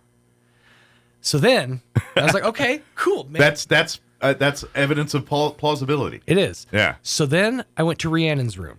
Rhiannon is always just a gigantic B word first thing in the morning. She's a little cranky. So I really have to I knew I had to pick my spot on Kid this gloves one. on this right. So I walk in and I raise her hand, and sure enough, it stayed up, and then it went to here, and then it went down. Okay. So theory, it does work. Now I have a counter theory though. Okay. And this is just my kids, but I also remember being this way when I was a kid. Is when I would I fall asleep in the living room? Right. I would wake up halfway through being carried upstairs. I did too. But I wanted to continue being carried upstairs, so I just went with it, Right. My theory is that kids, or at least my kids, are trying to be helpful when even there's so you think they think their it's unconscious mind. They're like, okay, he's putting I've moved my kids' arms to put their seatbelts on when we're going on a road trip. So they're in automatic pilot mode. My parents are handling me. This is just what I do. It's kind of like how that's a theory. Yeah. Like if you've ever put your kids' shoes on, how they'll be stone cold asleep, but still push back to put the heel in. Yeah. It's kind of one of those things. It's almost like they're being even subconsciously they're Okay. And I don't know how the human condition is from the id, the ego, and the superego or whatever. So you think it goes away after a while? I don't know. I would love Try to on find your spouses tonight, everybody. There you go. once your wife is stone cold out, maybe help her over the edge. Maybe slip a little Z-Quil into her dinner, and then when she's stone cold out. In all fairness, I don't want to taint the experiment with pharmaceuticals. Right. Well, it's got to be a sleepo natural. But that's the thing. I feel like adults, at least the ones I know, sleep too. They don't sleep deep enough. It's usually I'm a light sleeper. Yeah. I can be woken up pretty easily. I think I sleep generally relatively light, but when I'm really tired, I do go heavy. Yeah. And you can't get me up. But on an average, I think a loud noise or a cat doing something weird, it gets me up. I have this one spot, it's the corner of one pillow and the corner of the other as they cross, and it's just it's like a hammock for my head. As soon as my head hits that, next thing I know, it's 5:30. It's good. It's I found the perfect combination of the niche spot. Exactly. Yeah. So if I have that spot, I'm usually pretty undisturbable. But nice. Most of the other time, I'm if I hear a click or a noise, huh? Right. Beavers and ducks, what? Yeah, I know what you're saying. So good. But yes, so I'm good. I'm glad. That was because I was plausible. It seems, So, all right, there is a thing. Interesting. I'd like to look into the science behind it though, because I feel like that my theory might just be bunk. It could be, but it could be spot on. I don't know. It's based on something scientific or some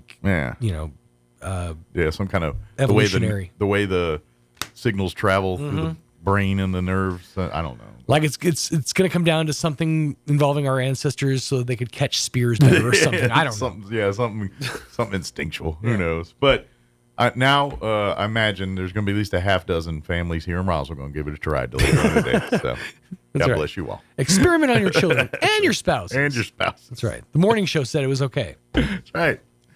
I'm not paying your divorce lawyers. Let me give you the rundown for this hour of the show. We'll get you up to date with the weather here in just a bit. And then we're going to play our interview we had on Monday.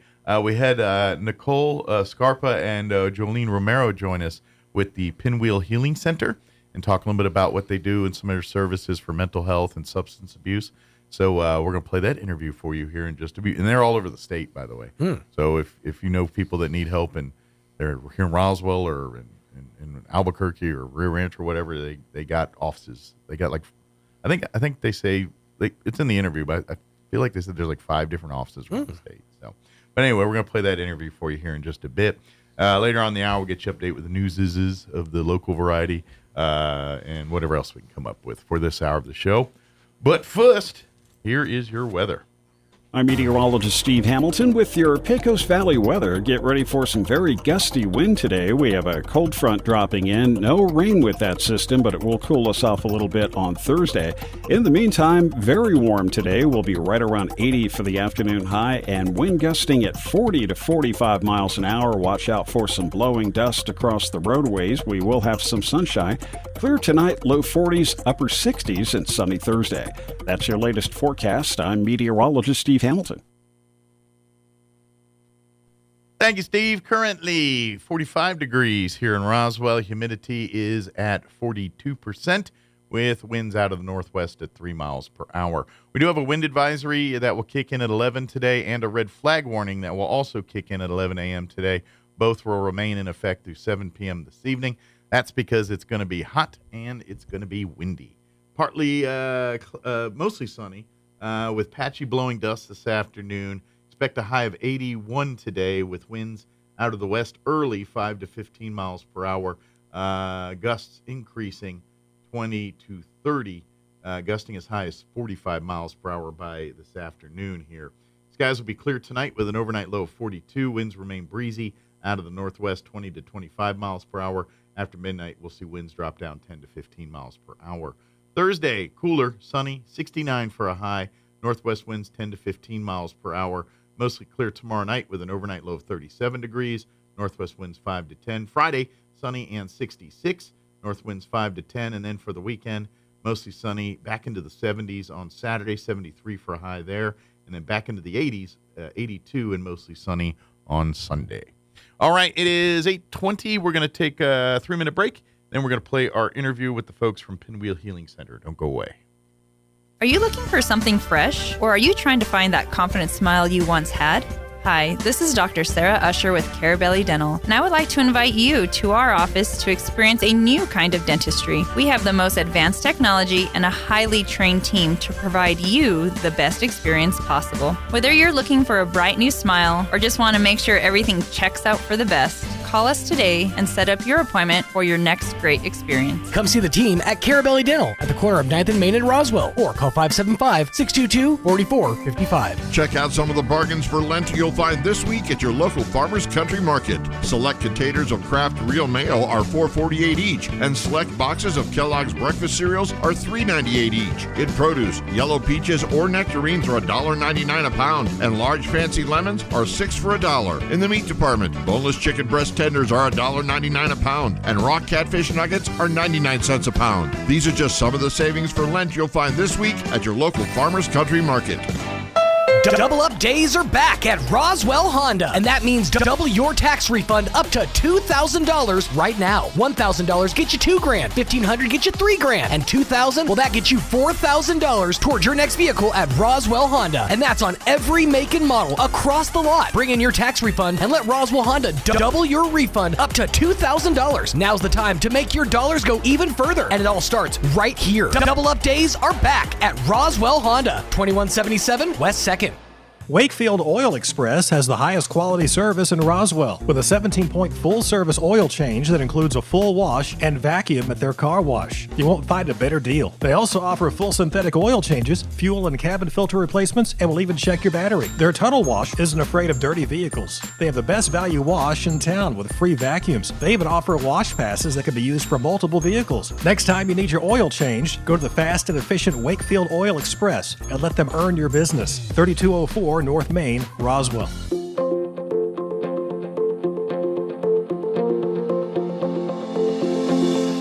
I read a quote once that said, "When you blame others, you give up your power to change." Hi, this is Pastor Troy and Julie Smotherman for The Joy of Marriage. We all want to play the victim at times. It even feels good to feel sorry for ourselves. But that puts a lid on our life. It stunts our growth, it damages our marriages, and if you have children, it can even hurt them. It can seem like a daunting task to take responsibility for our actions. But the Bible says in Philippians 4:13, we can do everything through Christ who gives us strength. If you've never experienced the love of God, then you don't know your true potential and don't realize how good God is. When you're feeling like a victim, turn to God. He'll give you the strength to move beyond yourself and help you have a victorious marriage. If you have any questions or would like further information about the Joy of Marriage Ministry, please go to jomconference.com. If you plug your nose, you can't tell the difference between an apple, potato, and an onion. Unless you open your eyes. Here's Mike Winters. Yes. And good morning. It is 27 minutes after 7 o'clock. And joining us in studio this morning from Pinwheel Healing Center, we have Jolene Romero and Nicole Scarpa with us. Good morning, guys. How y'all doing today? Pretty good. And yourself? Good. Now, give her a little credit. She's coming from way up north here. So she came all the way up from Raton to join us here. Yes, sir. Thank you for spending some time with us and seeing the state to come visit us this morning. And then, of course, Nicole, you're our local manager here for Pinwheel. Yes, Pinwheel Healing Center. I guess we ought to start at the beginning. Unless, because people might say, well, what is Pinwheel Healing Center? And it's not a place to heal pinwheels. That's right. But it is a place for healing, and really it's. But you guys focus on mental health, those kind of things, and helping with that side and getting people, in a place, trying to catch us up to where we are with the rest of the health world in the mental health world. We make great advances in cancer and Alzheimer's and these ailments that they're, and that's all good things, but we're light years behind in the mental health side of medicine, and we got to play catch up, and that's where you guys come in and really try to help bring us into the 20th century or 21st century or whatever, into more modern times here with our mental health stuff. Is that pretty good? I guess place to start. Yes. So Pinwheel Healing Center is a mental health and substance abuse clinic. It was started in 2015 by our CEO, Margaret Schuer, who is out of Albuquerque. We do have 5 locations. We've got one in Albuquerque, one in Rio Rancho, Las Vegas, Raton, Taos, and here in Roswell. And you serve the entire state through those 5 locations. Yes, and we specialize working with rural communities. Good deal. So, and that's where the true resources lack, especially for everything in the medical world, but particularly when it comes to mental health or rehabilitation treatments, things like that. Stuff like that it's and that I would imagine when people have to travel also decreases the success rate of them getting able to get better, to do some of that stuff. Is that pretty? And so it's like, well, we go where the people are then. Yes, pretty much. And since COVID, we do a lot of virtual services statewide, and we've got different programs. We've got an intensive outpatient program, which is based off of our matrix model for anybody struggling with substance use. Then we have our medically assisted treatment for anybody that wants medication management, individual therapy. Then the program that I do is comprehensive community support services. So we're in the community about 80% of the time. Wow. I am a certified peer support worker, and Miss Nicole is a community support worker. Good deal. So you guys really spend a lot of your day when you're not on the radio with guys like me, talking with patients and kind of, working with them on helping them get to their next level of mental health. Absolutely. We're working on all kinds of goals. I'm helping people apply for SSDI. We're getting Medicaid cards. Getting them the physical resources so they can start on the path of treatment. Because that's a lot of the cases, Right. when you come in, sometimes they come in with they're homeless or they're, or very limited resources, but they're veterans or they got different walks of life. And there's a lot of resources they could tap into to get aid. And so a lot of times that's the first step. It's like, all right, where can we get you qualified? And maybe we can get a lot of this for free for you. And then you go from there and try to see what. But that's usually the first step for a lot of, especially with substance abuse and things. All right, where can we get a program, find something that can help you that, by the way, doesn't cost you anything because you qualify here. So Yes, and with our program that we do, we spend about 80% of our time in the community. So that could be in home visits, that could be adult meeting with APPO. This could be doctor's visits. I know Nicole spends a lot of time at the warming center. Warming center. Oh yeah, the Gonzalez Warming Center. Yeah. And the kitchen. Oh, the community kitchen. Community kitchen. Two I'm staples. out there. Well, Very but much. and to be honest, that's if you want to fix mental health, you got to go where the people are. Because you're dealing with people that may not be trusting in traditional medical settings, don't or just not willing to come forward there. And so you've got to break down those walls and barriers. And the only way you can do that is go to where they are and visit and see and show that you can earn their trust.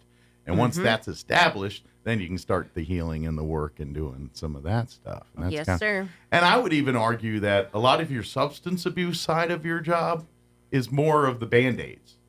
And what I mean by that is, yes, they're addicted to substance and stuff, but when you fix the root problem of what's going on, that starts to fall by the wayside. I mean, yeah, there's but if you don't fix what the core issue is, the likelihood of them falling off the wagon or going back to that's probably a lot higher than someone that when you said, hey, yeah, I'm going to get you off the drug, but let's fix why. Because at the end of the day, people, in my opinion, do these drugs and alcohol to fill a void. Yes. Or yes. fix, to self-medicate. And when the problem's fixed, there's no need to medicate, if that makes sense. Absolutely. You got to fix the root problem.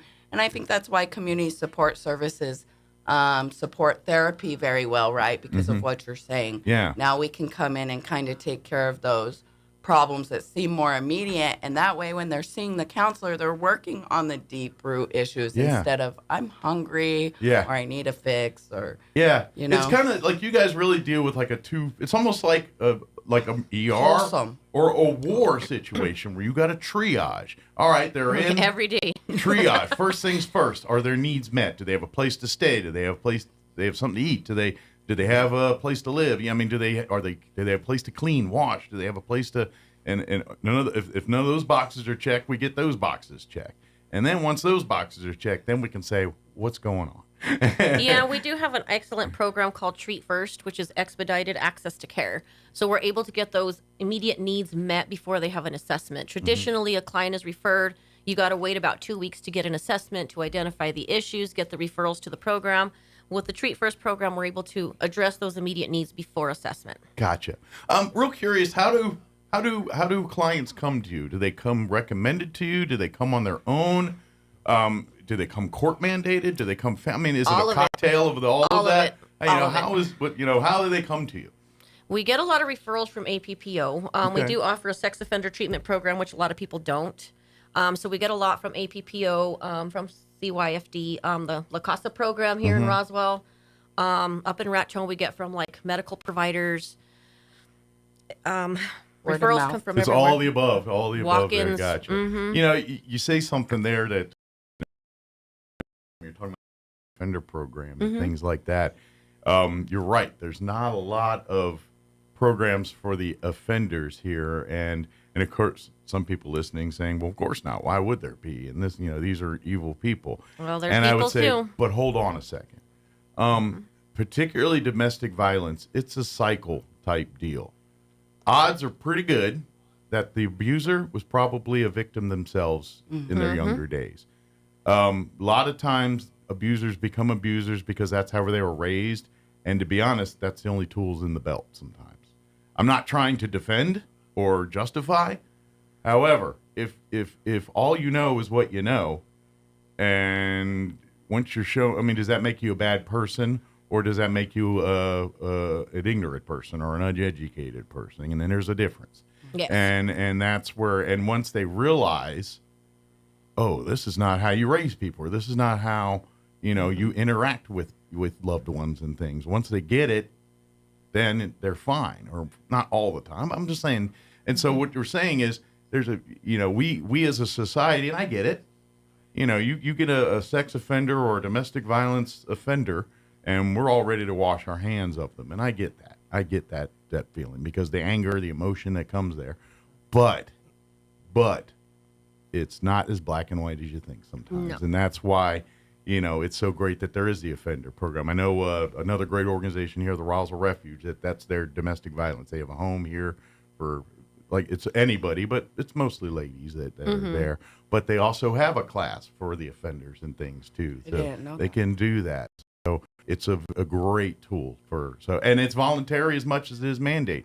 If you were raised in the environment of domestic violence and you have an anger issues and things, but you don't necessarily react on that, maybe you should go to one of these classes too. Just because you haven't done anything to warrant getting arrested or doing something dumb doesn't mean that if you don't know, you don't know. And sometimes just being in a room and seeing how it works is enough to say, maybe what I grew up with is not the right way to do this, but that's, you deal with a lot of that there. So I didn't want to drag into that, but I just kind of want to touch, we kind of just glassed real quick. That's an important thing because it really is, if you want to break the cycle of domestic violence, you got to come at it from all angles. You can't, we've done so much to bring it out of the shadows. Yes. The last 30 years, it was kind of none of my business. We don't live in that world anymore. At all. But we still don't know what to do necessarily. And so this is part of that treatment. It's part of that, you gotta break it down. And why is it happening? Yeah. It's a cycle. And you got to fix the victim and the accuser as well to break that. Yeah, we need to improve our community and our relationships, right? People need to understand that they don't have to like or condone this person, but they're definitely going to want them in good mental health as well, right? Absolutely. That's benefiting everyone. And if it's a family relationship or a spouse thing, we always talk about getting out and separating those situations, but if there's true healing here and it's a mom and a daughter or whatever, or dad and child or spouse. I mean, if there's a chance to fix that, that's not bad. We also have seeking safety classes, which touch on a lot of that healthy relationships and boundaries and coming out of domestic violence relationships. And working with that stuff. And and that's another side of this too. The victims aren't always as ready to break free from that situation, because if that's all you know, and it's a power thing. And generally the abusers are very good at making you rely on them for all of their needs. And that's a powerful tool to keep the person they're abusing under their control. And for people that have been dealing with years and years of abuse, that affects your psyche. You build walls, you build your own defenses and things like that. And to get a victim to kind of break away and realize that they need help, you have to chip at that wall to earn their trust. Definitely. And so it's a complicated dance of getting people to trust and things like that. But once you make headway, it's great. But that's where we're at. And that's where you guys can help with some of that too, with some of these programs. Yeah, we've got a lot of different groups that we've started too. Nicole just started a sober living group. In person. Here in Roswell. Good deal. We also got a men's seeking safety group, a women's seeking safety group. Up in Raton, we've got a garden group and a fishing group going during the summers. I've got a women's socialization group. So, we offer a lot of different things. We also have an anger management group that I also want to mention. So we've got a whole approach of helping the person with whatever they need. And I think our program, CCSS, is a big part of that because we can see a client up to 4 hours a day. Oh, wow. So if I have a client that comes in and needs rehab, it's not as easy as calling the rehab. It's a lot of phone tag, a lot of referrals. Sure. Sometimes it's a medical clearance, a TB test. So our program, I feel, is like a big part of the route because we do a whole lot. Kind of helping to cut some of the barriers.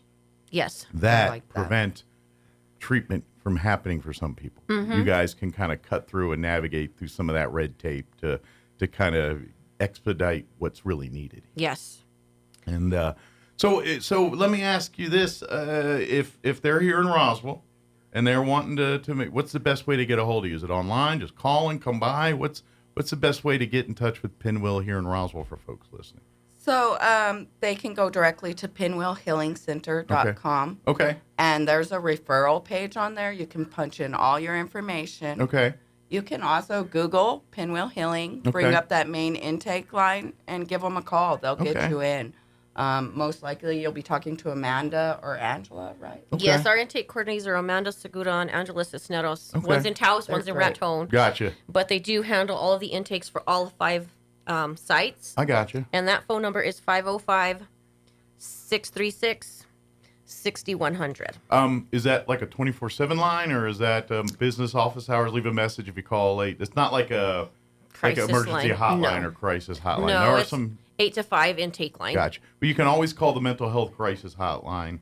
That's nationally. That's if you're having an emergency situation. Is this the 988? Yeah, it's 988. Here locally in Roswell, there's 211, which is your Chaves County Health Council's Oh, man, they're information resource. they can do. But again, that's not emergencies either. Call the 988 for mental health emergencies. But if it's other stuff, you can call the Pinwheel direct or go to the website direct and get an appointment to talk. I'm going to guess if you're the patient, obviously you can make, but if it's for a family member and things, be aware that there's certain things you guys can do and can't do over the phone or in person, and even without the person in the room. So they'll be willing to help you, but please, because of patient confidentiality, these protections, certain information stuff, they just can't talk with you without the actual person's on board with some of this stuff. You have to. So I get it. And I know because of the line of work we deal with, you're dealing with a lot of people that may or may not be of right sound mind to make some of these decisions and things. So it's kind of one of those deals, but don't be frustrated. That's just the nature of things. But that's kind of, because I'm sure for anything that's a hurdle, if people are looking for, if that's their, you know what I mean? If they're, this is just too hard, I'm going to stop. Please don't. Yeah. Is what I'm trying to tell you. Keep, if you do hit one of those things, well, it's not for me, it's for, well, I'm sorry, but we can't tell you that information unless it's the patient themselves. That when you get into those situations, but, please be patient with that and work with it. It's just, everyone has rights. You have protections and things. And if we don't, the day we stop doing that, the day we got problems. Yeah. So I also wanted to give the listeners the address for the Roswell office. Yes. It is 106 Linda Vista Suite 101. Good deal. And Miss Nicole Scarpa is my female CSW, and then I got Mr. Daniel Mendoza. Okay, who for the is males. Yes. Good deal. And that's kind of, so if you come meet for the first time and like you said, some guys don't feel comfortable talking about to women and vice versa because of some of the nature of some of the things we're talking about here. So you guys try to make it as a stress-free possibility. Yes. It's already a moment. Anytime you're putting your soul out to people and making a step to really change your life, that's a big moment. Yes. I don't care if it's something like this or if you're moving to Europe or something, it's a big deal. And so when you expose yourself out there, you want to make it as comfortable for that person as possible because you want to welcome them in. You don't want to do anything to push them away. You want to. No, we want to support as much as possible. So that's a big part of our job too. I mean, we talk about all the stuff we do, like getting them things or helping them with resources. But the support, the social support, and back to substance abuse. A lot of those people burned a lot of bridges that they need to rebuild. And that's it. It's trust around the board too. Yeah, they're not trusting because at the end of the day, people have, for their own good or for the other people's own good, have said things to get them out of the situation, away from them or whatever. So they probably told them all kinds of things. And so they probably heard anything from the world's promised to them, and next thing you know, the butterfly net comes out and says, no, we weren't doing that. You know what I mean? So they're not trusting that way. And so you got to break down walls here. And same thing with, like I was back to the domestic violence, where people aren't trusting for whatever reason. And so they build up walls, they build up defense mechanisms, and you guys have to cut through all of that. And that's, and I think we got to assess too where they're at in their stage of change, if they want it or not, and if they do, where we're at and where we got to go, and if they don't, for substance abuse, for instance, meet them there. Yeah, and doing some harm prevention, harm reduction, handing out Narcan, things like that. Yeah, keeping it so when they hit the bottom, that finally wakes them up. Yeah, it's not the bottom that they can't come back. Yes. And that's that, hopefully, and unfortunately, when it comes to substance abuse, a lot of times the victim has to hit something in their life where they say, you know what, this is enough. Yeah. Is it losing the kids? Is it losing the house? Is it getting arrested? Is it a cocktail thereof? Maybe it's all the above. Yeah, but with fentanyl, that's a dangerous game to play. Exactly. Methamphetamines, you were hitting that bottom. Fentanyl, you're dead. You may not come back. Yeah. So it's really, really scary. My caseload's filling up with fentanyl users. It's overtaken everything. It seems like. And I'm just gee whiz curious about this because we all know you get in contact with fentanyl, it can kill you one time. What and most of the people that are addicts they're looking for heroin, cocaine, and it's laced with this fentanyl. They're not running around looking for fentanyl per se. When the drug lords, because it's dollars and cents and supply and demand, when the heroin crops or whatever aren't doing what they're doing, they're filling the void with the fentanyl because they've got to make the bottom line. And so the addicts are getting what they think is heroin or cocaine, and it's laced with fentanyl, and they do their normal dosage or whatever they normally do, bump or whatever, and it kills them. And so that's what we're dealing with a lot here. But I mean, is it sometimes where they just don't care? Where it's like fentanyl, great, maybe it'll help. I mean, like, or are they, like, what's, I'm just generally, but I mean, is it when you deal with, like, when you're coming across? I mean, how many of them are like don't realize it's fentanyl, or they're just at their point where it's like, hey, substance use gets you. Yeah, it's changed your whole perspective now, huh? Yeah. Like, you just can't really try and crawl into the mind of an addict like that, I think. I just didn't, what's the... They're just not rational. Yeah, I know. Mean, they can want something so bad in one hand and They be showing different in another. And I'm guessing, too, it's, you do... I'm guessing especially when you're euphoric and you're high, there's a sense of invincibility there. Yeah. And they may think they may beat it at that particular way. Oh, fentanyl, it ain't gonna stop me. Yeah, I got a lot of clients going to take care of it later. Yeah. They're so close. But the sad part is fentanyl's so dangerous that, like, law enforcement come in contact with it on accident, and they end up in a hospital because of it. And that's just because it comes on contact with their skin or something. That's how nasty this stuff is. And imagine ingesting that, what it does, or we consuming haven't even it in some talked way. about xylazine, which I is was the just new going to lace. say that. We haven't even gotten to the train And stuff what's that yet. one? Is that one that's kind of a newer? I'm sorry, I'm fentanyl's not up on my being drugs. laced with. So people have probably seen TikTok videos of people dancing like zombies or jerking, skin rotting away. That's part of this. This is xylazine, and it's a horse cheaper tranquilizer to make Good Lord. than fentanyl. Sorry, I'm losing my words here. Wow. Yeah, I mean, they're coming with worse and worse stuff. I've been 10 years clean off heroin, and I always thought that was the worst drug there ever was to do. Right. It was and for now a long time. I feel so lucky now that I'm it's not like, in this synthetic age. It's not a good age to be an addict, and you do want to get clean. Sure. Come to us, we'll help you. Sure. Just curious, and you don't want to talk about, but because of your background, does it allow you to make more headway with folks? Like are you, because you've in essence walked the shoes a little bit, does that allow you to get more headway where someone who has not maybe couldn't get through to them? I absolutely believe so. That's why we're peer support workers, right? Yeah. But yeah. I know for you the passion's higher because of it. Because you've been there, you've walked the path, you're here, you've seen both sides of this. And so for me, this isn't a job, it's your life. Absolutely. You know what I mean? live this. I mean, I'm a leader with many hands on my own time. I started that group. And then I also work with the warming. Yes, my passion is to help our community and help the people in our community that need help, because life is so hard. Sure. And ever since COVID, I feel like everyone has PTSD. I'm not allowed to diagnose. But come on, guys. We are all going through it. And I just want to be one of those people out there helping. But to be honest, I don't think we fix it without people like you. Yes. Because I don't think you're not going to get the trust from people that have never walked those shoes. You're like, oh, that's wonderful. Get off drugs. Sure, let me knock that out. And while I'm doing it, I'll go ahead and solve world peace while I'm at it. You know what I mean? Well, the magic wand, huh? You know what I mean? But someone who said, you know what? No, I've had nights where I didn't know where I was going to eat or sleep, or no. All I cared about was my fix. Yeah. I didn't care who did what to whom to where to when or how. As long as I got my fix, life is good. I've been there. Mm-hmm. And unless you've been there, it's hard to crack the armor of someone who's there.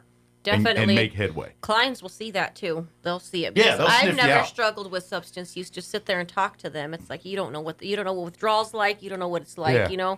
You haven't spent So- days of sick and being sick and exactly until you and so I think the only way we fix this is to have the success stories be the warriors to grab the next people to be the ones that say, you know what, they're not wrong. I was where you were at, and I'm so much better now. Definitely. And both of the people that I have here in Roswell, Miss Nicole and Daniel, are both recovered.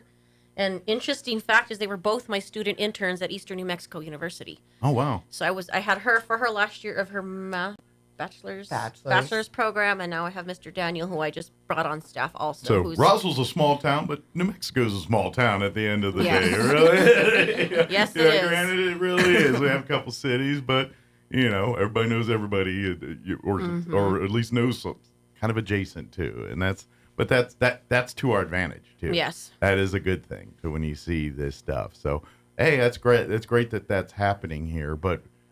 So let me ask you this. I imagine you can use more people like you. I was fixing to say, not only can I help people, get sober, but after sobriety, you're still recovering. Everyone knows this. We're healing way I would into imagine part of your job and helping people is also my part recovery. of your recovery. Absolutely, Because 110%. You're filling that void as well too. There, you've got holes and things that you were trying to fill. And now you filled those, but you're filling them with the good things, the love, the humanity, the people, the things in life that you care about in those things. And definitely. I think a big part of my personal staff is I enjoy hiring people that have integrity. Mm-hmm. That's a big part of my screening process of hiring somebody is you have to care about people and have that love for the community and for clients. Sure. Because if you're coming in with that corrections mind, people don't need that. Well, you're going to get lied to. Because, addicts play a game. An addict is going to lie to you to protect, because you forget the priority for an addict is to get the fix. Mm-hmm. Anything that deters from that, don't care about. It's a side thing. Yeah, I sure wouldn't want to mess up my family relationship, but if that's what's got to happen to get my fix, then that's what's going to happen. I'm glad that you mentioned that family relationship. So I'm looking at hiring a new girl in Raton who has some certification working with family members of addicts. Okay. So that's something that I want to look at bringing as her starting a group with those family members. Well, and it's hard to, support. And that's the huge part in success or failure in these things, because you got to balance it, because you've got the one side where there's the families that enable, and then you have to not, but you can't, at some point you gotta take away and well, the family's going through it with them, exactly. So and they need some their are own fed support. up and ready to do it. Others like, no, that's my family. Yep. I'm never going to let them die. You know what I mean? And it's a fine line. But at the end of the day, for an addict to hit a bottom, they've got to feel like there's no other place to turn. Yep. And if you're enabling, you're giving, you're not letting them hit bottom. Mm-hmm. And so it's a double-edged sword, because it's the hardest thing to see a loved one fail, but it's harder to not enable. It's harder to than not to people step think. in and save the day. Yeah. And so you're right. It's an education for the family as well, because you get it. You love them very much, but at the same time, you also got to reel them in for when they've hit the other point where they've washed their hands. And it's like, no. I get it. Play that up now, but the moment there's progress, you bring them in with open arms. Yep. Man. You know what I mean? And so you got to deal with all that. So that's the dance. Well, we always focus on the addict or the person struggling with mental health, but the family goes through it too. Absolutely. So. And that's the key ingredient in success or failure a lot of times. This is whether, the family support, but you got to support the right way, not the wrong way. And if it's not done right, you could do more harm than good. And that's, but again, this is the process. And if you were dealing with any of this, if you've got a family member that's struggling, and it doesn't have to be substance abuse, anything. If life's just mental health issues, things aren't, this is what this is here for. Let's sit down, let's see what's going on, and let's see what we can do to get it back on the right track. And if there's things that we cannot address, that's why it's important to build those community relationships so we can refer them to the right Absolutely outlet that they need. And part of it too is building the process to deal with problems.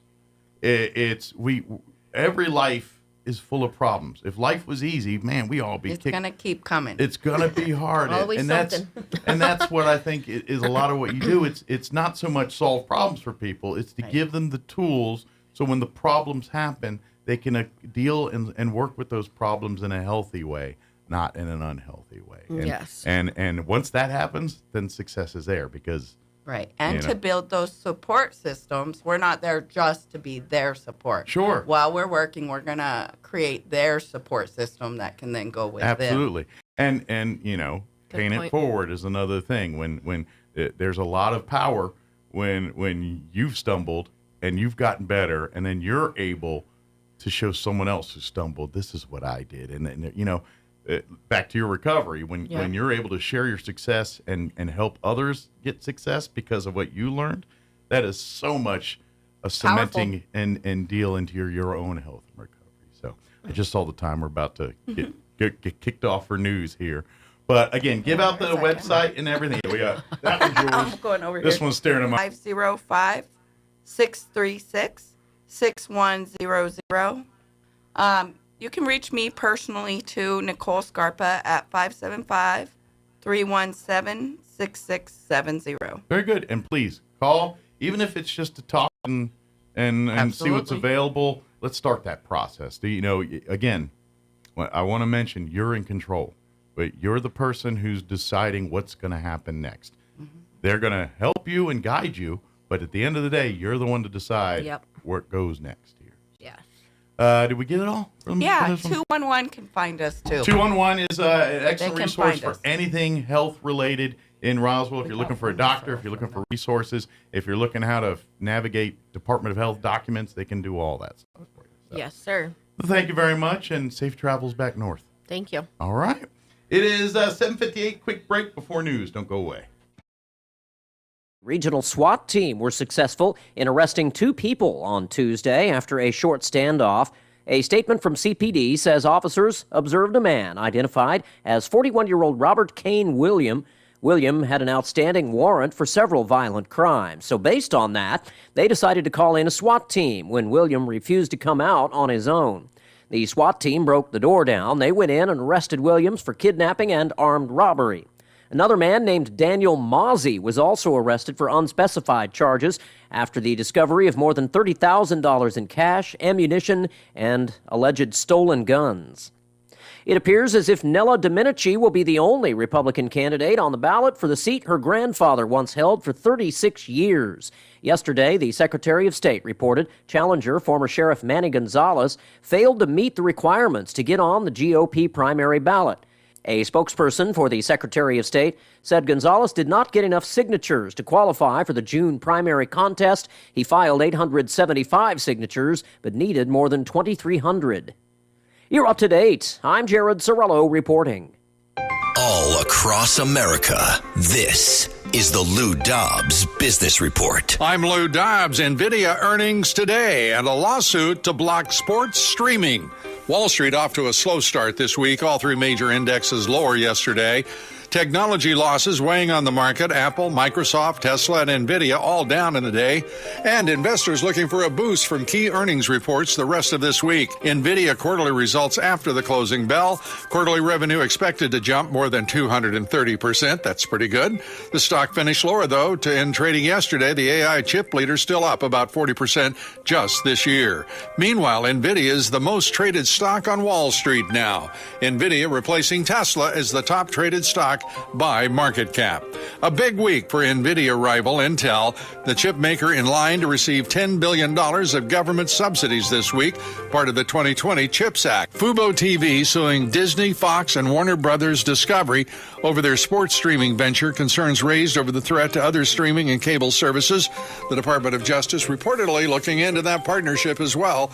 The new sports app is expected to launch this fall. Please join me twice each weekday for the Lou Dobbs Business Report, right here. Business news you need to know. Keep listening for more. This is the Lou Dobbs Business Report.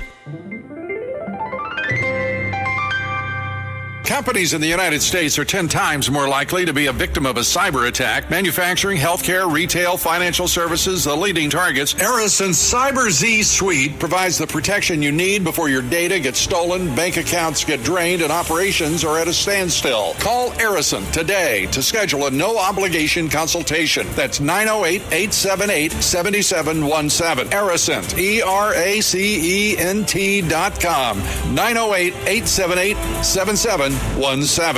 At Artesia General Hospital, our board-certified podiatrists are committed to providing personalized care in a welcoming environment. Dr. Jennifer Chow and Dr. Michael Krupa offer the latest surgical techniques and treat a range of conditions including arthritis, bunions, joint care, and more. If you're suffering from foot, ankle, or lower leg pain, we can help. Visit artesiageneral.com/foot care to request an appointment and begin your journey toward happier, healthier feet. Roswell Livestock and Farm Supply is your one-stop shop for farm and ranch supplies in southeastern New Mexico, with a friendly, knowledgeable team that can help you find the answer to your problems with brands you know, including Prefert, Pearson, Purina, High Pro Feeds, Ariat, Wrangler, Cinch, Justin Boots, and more. Roswell Livestock and Farm Supply are proud supporters of area sports, 4-H, FFA, and the farmers and ranchers of tomorrow. Open Monday through Friday, 7 a.m. to 5:30 p.m., Saturdays 7 a.m. to 5 p.m. at 1105 East 2nd in Roswell. Roswell Livestock and Farm Supply, family owned for more than 50 years. The University of New Mexico offers affordable, top-tier education year after year. The New Mexico Opportunity Scholarship and free application for student aid may provide funding to pay for school. Apply to UNM and learn more about the New Mexico Opportunity Scholarship at admissions.unm.edu. Roswell's home for talk radio is 106.5 FM, KEND Roswell.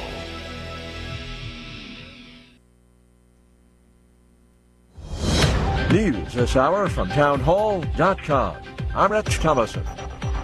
The mother of Russian opposition leader Alexei Navalny goes to court, demanding the release of her late son's body. Lyudmila Navalnaya is fighting the refusal of Russian officials to release her son's body, according to Russia's state news agency TASS. Navalnaya has been trying to retrieve her son's body for days, following his death in a penal colony in Russia's far north. Meanwhile, Britain has issued sanctions against 6 people who led the penal colony where he was held, according to the UK Foreign Office. It said at the penal colony, Navalny suffered from being denied medical treatment and from having to walk in temperatures dropping to minus 25 degrees Fahrenheit. I'm Karen Chamas. And the White House vowing to punish Russia for Navalny's death. Echoing a statement from President Biden, National Security spokesman John Kirby said the U.S. does not know how Navalny died, but insisted that the ultimate responsibility lay with Russia's Vladimir Putin. Regardless of the actual scientific answer, Mr. Putin's responsible for it. Kirby said the White House would unveil additional major sanctions on Russia this Friday. White House correspondent Greg Clugston.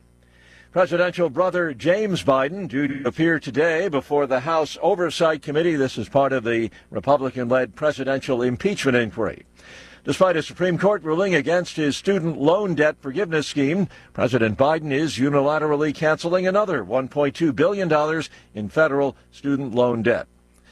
An ex-FBI informant, Alexander Smirnov, accused of fabricating a Biden bribery scheme, has been released with GPS monitoring pending the trial. On Wall Street this morning, stocks are lower. The Dow is down 84 points, while the Nasdaq is off 97, and the S&P trading 12 points lower. More on these stories at townhall.com. New FedNow system is paving the way for the digital dollar. It grants the government unprecedented access to your financial transactions. This isn't just an invasion of privacy, it's a direct assault on your liberty and hard-earned money. It's another reason why I recommend physical gold IRAs from the Birch Gold Group. I'm Lance Wallnow. I'm a news analyst and a podcaster with nearly 25 million downloads to people just like you who cherish their financial independence.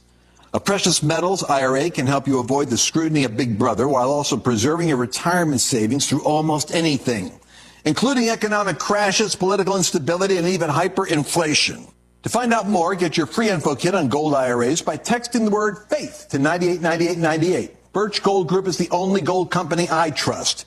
Get their free info kit and see how a gold IRA can help you. Text FAITH to 989898. Remember, there's no strings attached. Text FAITH to the number 989898 right now, and I pray you're blessed with continued prosperity.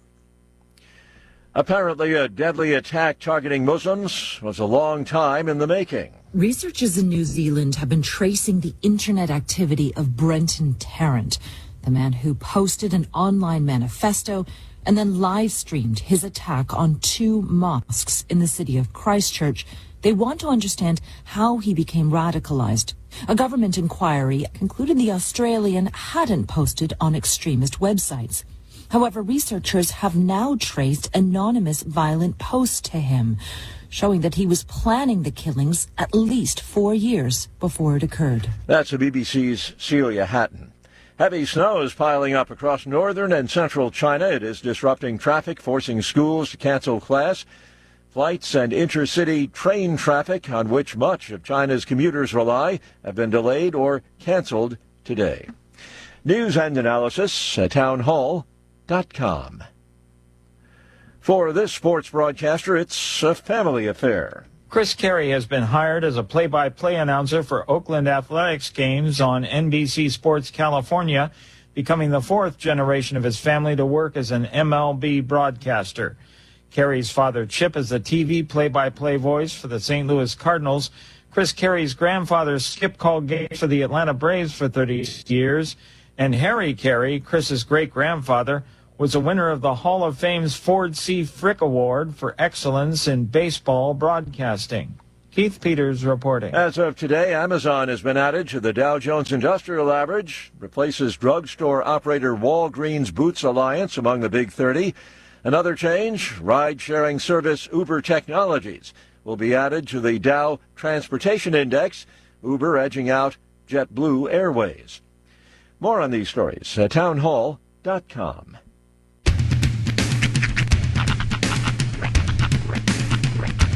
What in the wide, wide world of sports is going on here? I promise you, whatever scum did this, not one man on this force will rest for 1 minute until he's behind bars. Now let's grab a bite to eat. Yeah, come on. I feel the hot wind on my shoulder and the touch of a world that is older. I hit the switch and check the number. I leave it on and then I slumber. I hear the rhythm ringing through it. Flamenco guitar and cumbia music. I hear the talking of the DJ. The travel listen, what does he say? I'm on a Mexican radio. I'm on a Mexican radio. Broadcasting live from high atop the J.P. White Building in downtown Roswell, New Mexico. It's Mornings with Mike Winters on 106.5 Roswell's Talk FM. Is that what I sound like when I talk? Now, here's your host, Mike Winters. And good morning. It is 6 minutes after 9 o'clock.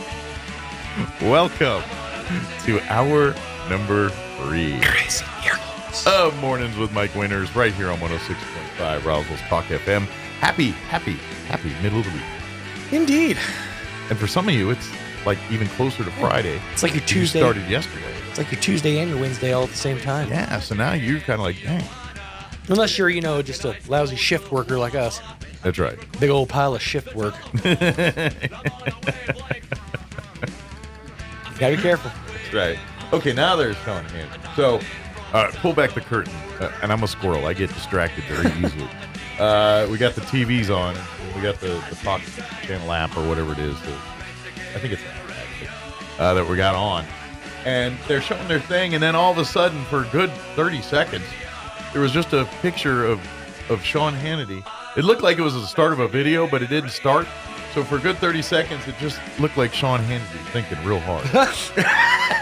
He's just, gotta get in the zone, gotta get myself there.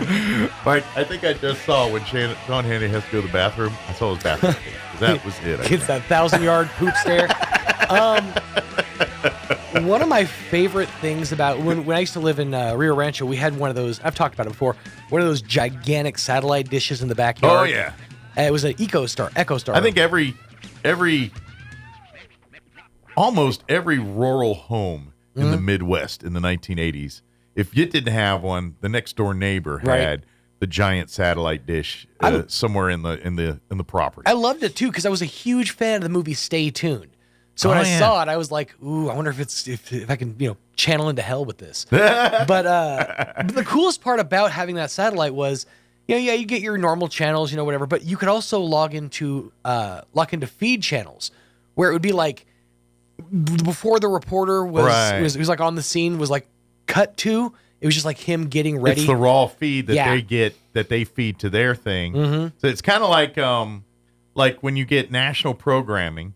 And then you go to the commercial breaks, and of course the locals are supposed to put their breaks in there. Mhm. But when you're on those satellites, you don't see that, so you see whatever's on the national feed. Right. It could be the guy scratching his nose. Mhm. It could be some PSA or something they crowbar in there. It just depends. Or sometimes when you got really lucky, and this only happened like once, is you get the guy who's instantly a potty mouth. Like instantly, as soon as they cut off him, he's like, "Where the was my break? Why didn't you come in?" I was like, "Wow, this latte is room temperature." I'm like, "Oh my god, it's happening! It's happening!" Should have gone and bought a lottery ticket. Well, yeah, in a way, and Don can relate to this. In a way, watching AFN is a little like that. Like AFN is Armed Forces television network, right? So when you're deployed overseas and you're at the bases and things, it's kind of your connection back to American life, a little bit. It's one channel that's run by the military, and they'll put civilian programming on there. Like they'll put the Super Bowl and various playoff and sports games. I actually watched Stanley Cup Finals at 2:00 in the morning in Germany one year because that's what I had. And you'll hear him say it too, like hello to our friends broadcasting on the arm or watching us on the Armed Forces Radio Network or TV network. But they also will put sitcoms and things. But because it's a government run channel, they don't sell advertising on it. So when there's commercial breaks, you're not seeing commercials for Bounty or McDonald's or whatever. Right. You're seeing the military's propaganda machine. And it's interesting. Because some of it's like military personnel advice, like be a good sponsor.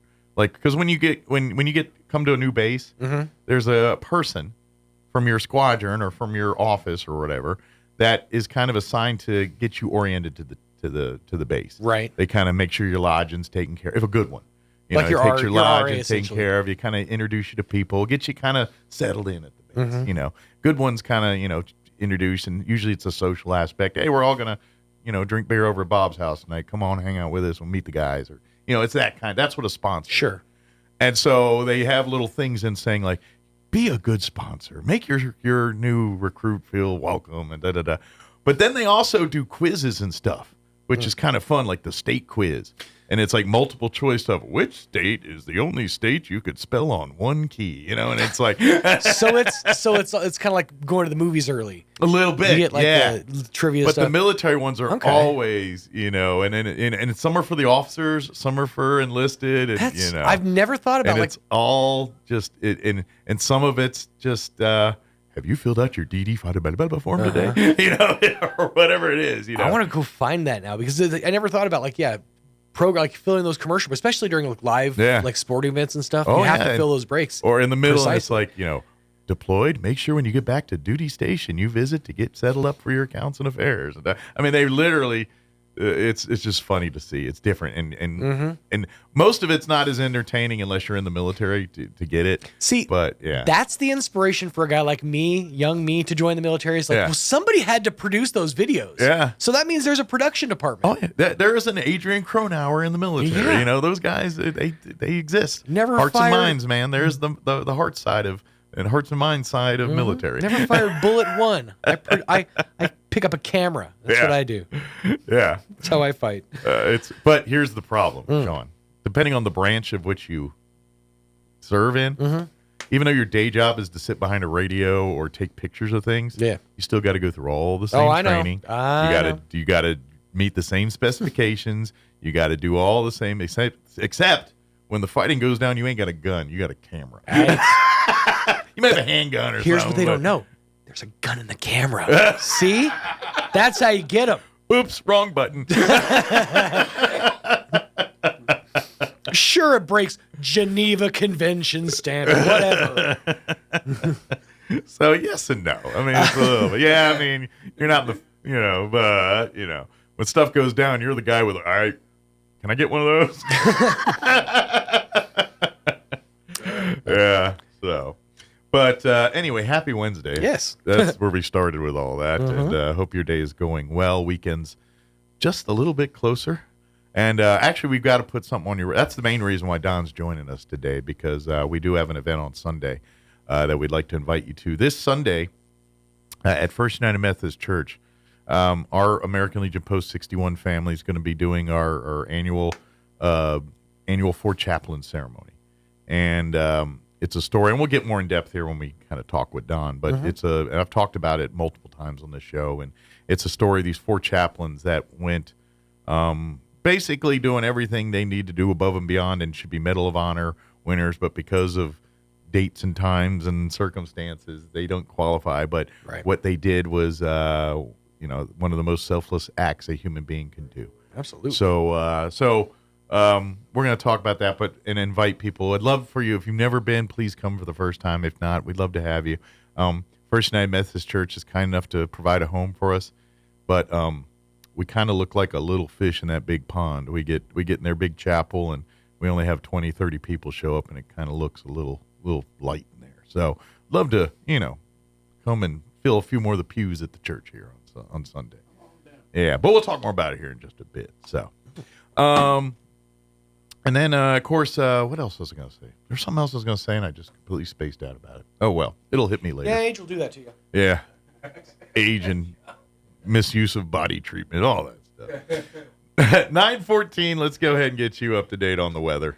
I'm meteorologist Steve Hamilton with your Pecos Valley weather. Get ready for some very gusty wind today. We have a cold front dropping in. No rain with that system, but it will cool us off a little bit on Thursday. In the meantime, very warm today. We'll be right around 80 for the afternoon high, and wind gusting at 40 to 45 miles an hour. Watch out for some blowing dust across the roadways. We will have some sunshine. Clear tonight, low 40s, upper 60s, and sunny Thursday. That's your latest forecast. I'm meteorologist Steve Hamilton. Thank you, Steve. Currently, I didn't scroll up high enough or refresh, so I'm going to do both because I'm a bad host. There it is. Currently 53 degrees here in Roswell. Humidity is at 27%.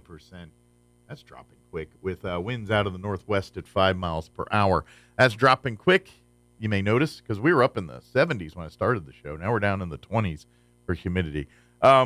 That explains this next part I'm about to tell you. We do have a wind advisory and a red flag warning that will kick in at 11 o'clock today. And that's because of that high winds, high heat, low humidity cocktail there. Those will remain in effect from 11 a.m. till 7 p.m. this evening. For today, expect patchy blowing dust after 11 o'clock this morning. Skies will be sunny, and we were looking at a high of 81 today, but the winds will be out of the south initially 10 to 20 miles per hour. Later increasing 20 to 30, gusting as high as 45 miles per hour later in the day. Skies will be clear tonight with an overnight low of 42 degrees. Northwest winds 10 to 20 miles per hour. Thursday, sunny, a little cooler, 69, still pretty nice, considering we are technically in winter still. 69 for the high on Thursday. Northwest winds 10 to 15 miles per hour. Tomorrow night, mostly clear, overnight low of 37. Northwest winds 5 to 10.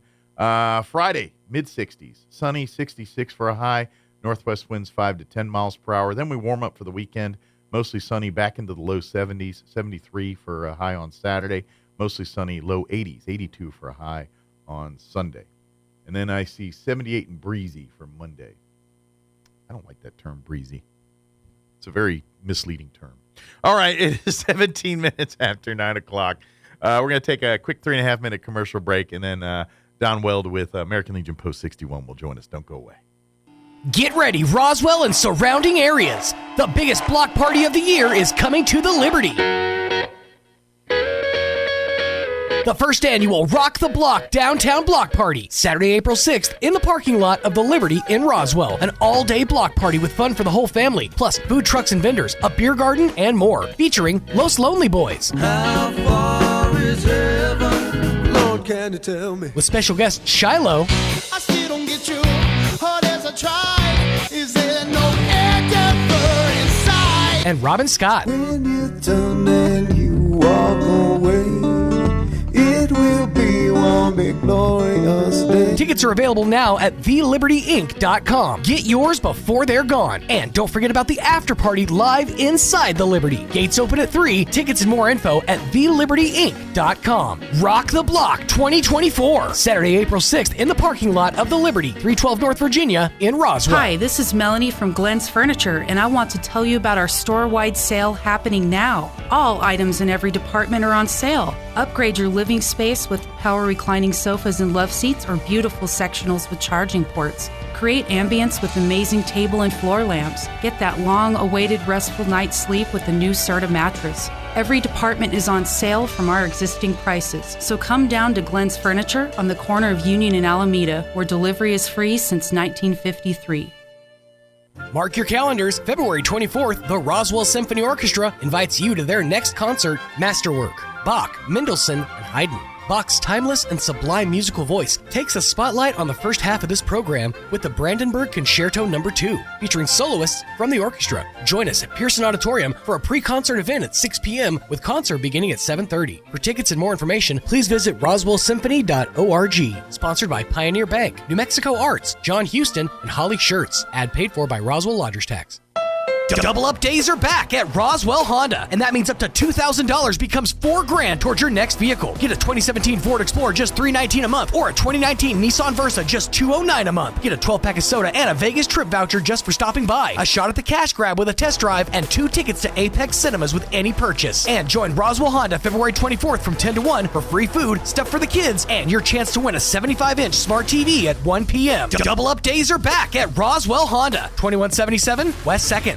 Roswell Appliance Outlet, Roswell's new source for appliances, is having a store-wide refrigerator liquidation sale. Now that means all in-stock refrigerators are marked down to at least 50% off of MSRP, and they all come with a warranty. With brands you know and trust like Samsung, Whirlpool, and GE, with financing and delivery options available, why go anywhere else? And why pay more? At Roswell Appliance Outlet, scratches and dents will save you serious dollars and cents. Hurry in while the selection is at its best and save 50% off or more during the store-wide refrigerator liquidation sale at Roswell Appliance Outlet, 600 South Main in Roswell. Are you walking around with a space in your mouth from a missing tooth? Are you having difficulty chewing? Or are you holding back on your big smile in those group photos? Hi, this is Dr. Sarah Usher with Carabelli Dental. Did you know that we provide dental implant treatment for our patients? We can help you replace one tooth or all your teeth with dental implants. Why not call our office today? Set up an appointment and let's chat about options that will boost your confidence and allow you to live the life with the smile you want. Come see the team at Carabelli Dental at the corner of 9th and Main in Roswell, or call 575-622-4455.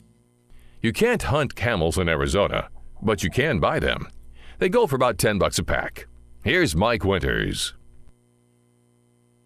And good morning. It is 21 minutes after 9 o'clock, and joining us in studio this morning, wearing one of his many hats, officially his American, literally, well, he's got it off at the moment, but his American Legion I'll put it on here this morning, just to be official. There we go. Now we're official. I'm in uniform. That's right. That is the official uniform of the American Legion. That's right. But Don Weld with American Legion Post 61 joined us this morning. Good morning. Good morning, Mike. How you doing today? Doing good. That's good. How's life? I know when Don's not doing this, he's helping with veterans transport, or helping with Alzheimer's, or helping the zoo, or like Bitter this Lake, afternoon he's going to be helping vets at the library later today. That's right. That's kind of what Don does. So, Come any vets out there, come by the library this afternoon, and we'll see if we can get you any information about how to do what you need to do. Okay, so if you need to get in touch with VA benefits and things, right? Yeah, you can come out to the library between 1 and 4 today. Correct. And there will be Don and some other folks there to help you navigate. It's run by Goodwill, but they're doing that to try and find work for vets, jobs for vets. Absolutely. That's what that's all kind about. of what Goodwill. Yes, most people think they go to the Goodwill store and buy their clothes or furniture and stuff. All of that's to support their day job, which is finding employment, finding basically purpose for people that are in need of it. So that's right. So that's what that's going on this afternoon. Absolutely. So good. So if you need that, please come and bring a friend or two if you know they need something here. That's right. But every year, American Legion Post 61, since we've been in existence here for, I don't know, 6 years or 5, 6. I don't know how many years we've been around. 2017? You're asking old people. 18? Everything seems like a week ago, so I don't know. Yeah, something like that. But we've been around just before COVID hit. Yeah, so like 2017, somewhere like that. But we've been around for 5, 6, 7 years now. Yep. And for every year, we've been doing, we do our, and this is really an American Legion. It's not just our post. It's everywhere. This is something that is a passion project for American Legion nationally. Right. Here. And it is the 4 chaplains. And in February, early February, predating here, really World War II, but kind of predating some of the, it was 1943. So some of the, and I think the location, and I don't know all the details here because they were basically coming across the ocean with troops and everything else, and these 4 chaplains and on there. And while in the ocean, they were attacked, and the boat was going to sink and perish. And these 4 chaplains, when it came to call to abandon ship, these 4 chaplains basically sacrificed their lives while this ship was sinking in frigid cold waters. I think it was in the middle of the night too, if I remember right. It was in the North Atlantic. Yeah, it was in the North Atlantic. This is extreme conditions. Yep, and it was February, so it was really cold. Exactly. Yep. And these men, basically, there wasn't enough life jackets for everyone. There wasn't enough resources to get everybody. So these four chaplains, and they're all different faiths. Catholic, Jew, Protestant. I don't remember off the top of my head. Presbyterian. Yes, they're all 4 different faiths, and basically they gave up their lives. They gave up their life jackets. They're giving up their gloves. They're giving them to other sailors and GIs and helping them off the boat and onto the rescue boats or into to safety. Yeah, guided everybody right to their boats, and they did it until the very end. Right, and they did it because of what their jobs are. Chaplains, they're kind of trained to be the calm in the storm. And, that's kind of where their training is. But they gave up their own lives knowing that they were not going to get off this boat alive. That's right. And they continued to do their duty to rescue as many of those GIs off the boat as possible. That's right. Like I was saying, because of the circumstances, like where they're located and all that, it didn't qualify for like Medal of Honor and all that. So they did create basically a special award for these 4 individuals. That's right. But every year in February, we honor these 4. And so we, as a local American Legion post, do our annual 4 chaplain ceremony where we invite the public to come and hear the story of the 4 chaplains. Right. And hear the sacrifices. I'm giving it a very vanilla, generic recap of the story right now. Yeah.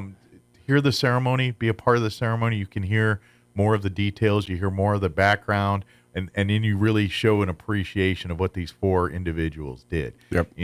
These are 4 men that aren't very different than you and I. They grew up as kids. They were, all of them, had a passion for the cloth, but they were. One was in gangs and stuff as a kid, and was a ruffian growing up. Yeah, and, he really had a rough upbringing, and he used that as his his transition to the Lord's work here. Turn his life around completely. Yeah, and so, but they all have stories very much like that, and so they're just average people that did extraordinary things, and to do what these 4 men did, this is why we honor them and celebrate them, because they could have easily strapped on a life jacket, got their butt in a boat, and we would have never heard it and sailed away. Yeah. But they did not. They literally died doing their duty. That's right. And they did it without hesitation. Yeah. And that's why we do this ceremony. So we would love for the public. It's free. Doesn't cost you a thing. It's not that long. You'll be in and out in about an hour. Yep. We'll start at 3. I guarantee by 4 we should be done with everything. And, yep. The ceremony itself is probably about 30, 40 minutes. But, if you want to chit-chat and talk, and we all visit after. Got to say hi. Yeah, visit and all how that everybody's stuff. doing. A few minutes before, a little after here. Of course, we will have our whole American Legion family. So if you'd like to learn more about Legion or want to see more about what we do outside of this, we'd be happy to talk to you about that. So if you're interested, any veterans out there or veterans family that are interested in being a part of our Post-61 family, we'd be happy to talk to you about that. Or if you're veterans in need or need resources, come out with us, and we'll have some people there that can can get you on the right path here if you can't make it, say, for instance, out to the library here today. Right. Do all that. Stop by the library. Absolutely. Today.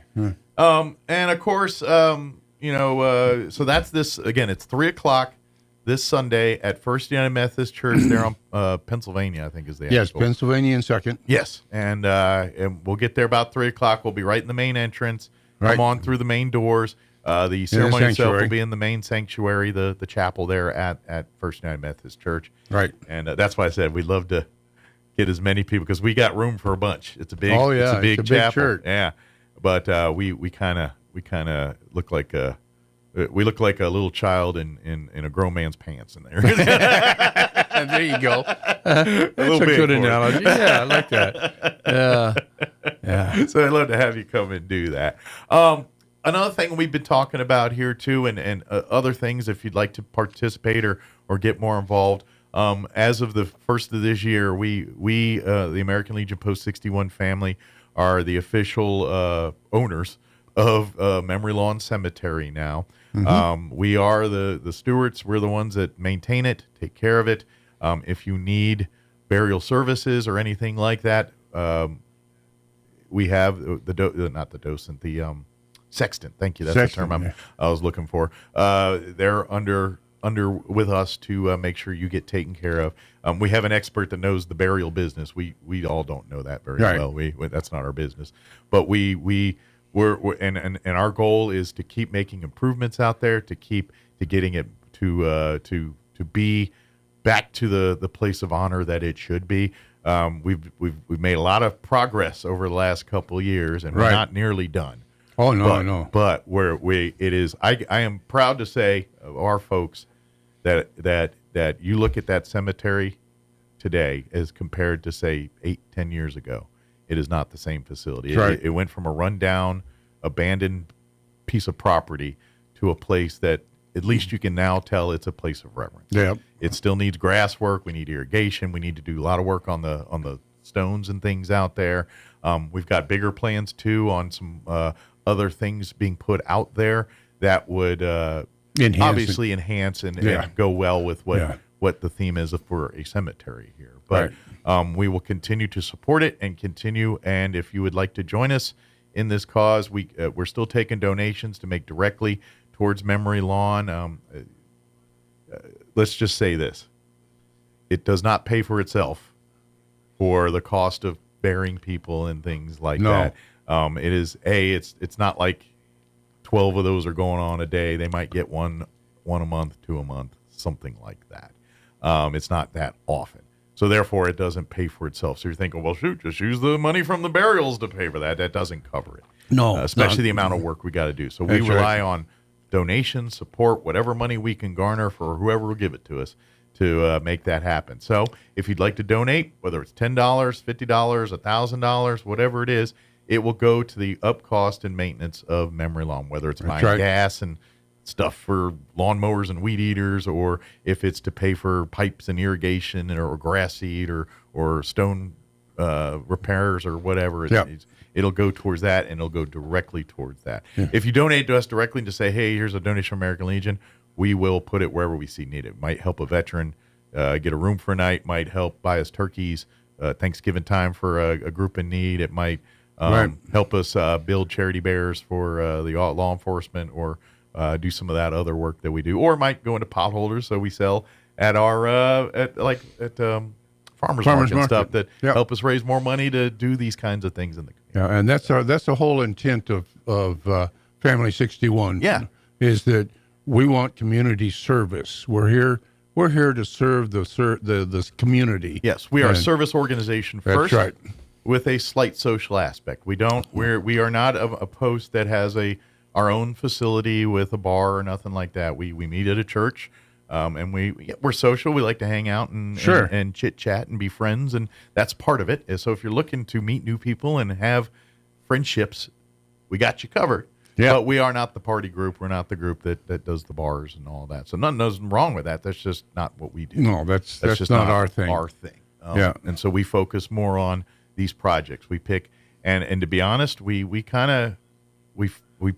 we find, like, literally at the beginning of this, we're literally like, hey, where's some places that need our help? Let's go find around. And next thing you know, we're dropping turkeys off over at the Roswell Refuge, or with Johnny Gonzalez, or with Boys and Girls Club, or wherever we need to do that. That's, or cleaning up a vacant lot next to Walmart. Yeah, exactly. We spent a day out there doing that. We have to do it again too. Yeah, that's our adopt a highway kind of thing. We do that too. We help her, and it's little. It could be big tentpole things like, all right, we're going to be a part of this Veterans Symposium or VA Affairs thing. Yeah, we're doing that, or we're planning the Veterans Parade. That's one of our big things we do every single year. Now, that's a joint effort. We partner with the other American Legions and VFW and our Chaves County Veterans and all of our other veteran organizations locally here to do that. But we got to spearhead that a little bit. And so that's kind of, but that's what we're doing. So if that sounds like something you want to be a part of, we would love to have you join us at our meetings. We meet every Thursday at First United Methodist Church. We meet informally. We meet officially the first Thursday. That's when we have our Legionnaire, Auxiliary, and Sun meetings. But every Thursday, we usually have our auxiliary hanging out at the church, doing sewing or craft projects, getting ready for either as charity bears or some event and our we're Cub doing. Scout group Or Cub Scout. Yeah, and our Cub Scout. We also sponsor a Cub Scout pack too. and a Boy Scout troop, too. So we kind of have, and if you're interested in joining Scouts through us, we'd love to have you join our Cub That's pack. right. And if you also want to be a Legionnaire, we do offer special discounts for Scout uniforms and stuff for parents that want to also be Legionnaires. You don't have to; it's no requirement. But if you're interested in doing that and scouting, we may help you save a little money. Because I know we can combine it all. Yeah, I get it. It gets expensive buying all the uniforms and all the stuff you need to get ready for Scouts. So I bought some of that stuff in the time or two. Yeah, just a little here and there. Just a little bit here and there. Yeah. But we would love to have you part. So come out Sunday, learn more about it with us at 3 and talk with us, or join us at our. Let's see, what is the? We're about 2 weeks away from probably our formal next meeting. The first Thursday in March. Thursday in March. But I think they'll be out here probably tomorrow, probably out at the church doing, especially since they didn't make it last week. So I'm thinking if you want to pop in tomorrow. Yes. They might, the Scouts and, of course, our auxiliary doing their projects, they'll be out there. Pop in. Usually they're about 5:36. They get there and hang out till about 7 or 8, and then come on down. So, come down and say hi and, see if you want to join us. Absolutely. And please come to our Fort Chaplain ceremony. That is, I think every American should see this or be at least aware of what these four people did. This is one of these things that, why is our country an amazing thing? It's because of acts from people like this. That's right. And this was something that they did, it just happened. Yeah. Unfortunately, but it happened. And they performed well beyond what anybody would have expected of them. Absolutely. That's why, quite frankly, they all deserve Medal of Honors and their names should be as recognizable to the average American as George Washington. Or they did get a special congressional medal. Yes. They've done as right as they could by them, but we just got it. The public should know more about these four people. That's right, and why they deserve the Medal of Honor. But they got the closest thing to it that the Congress could come up with. Yeah, it's the selfless acts that these four men did. It's just. Yep. It is inspiring. It's sad. This story. That's when I hear this story every time, and I've done it.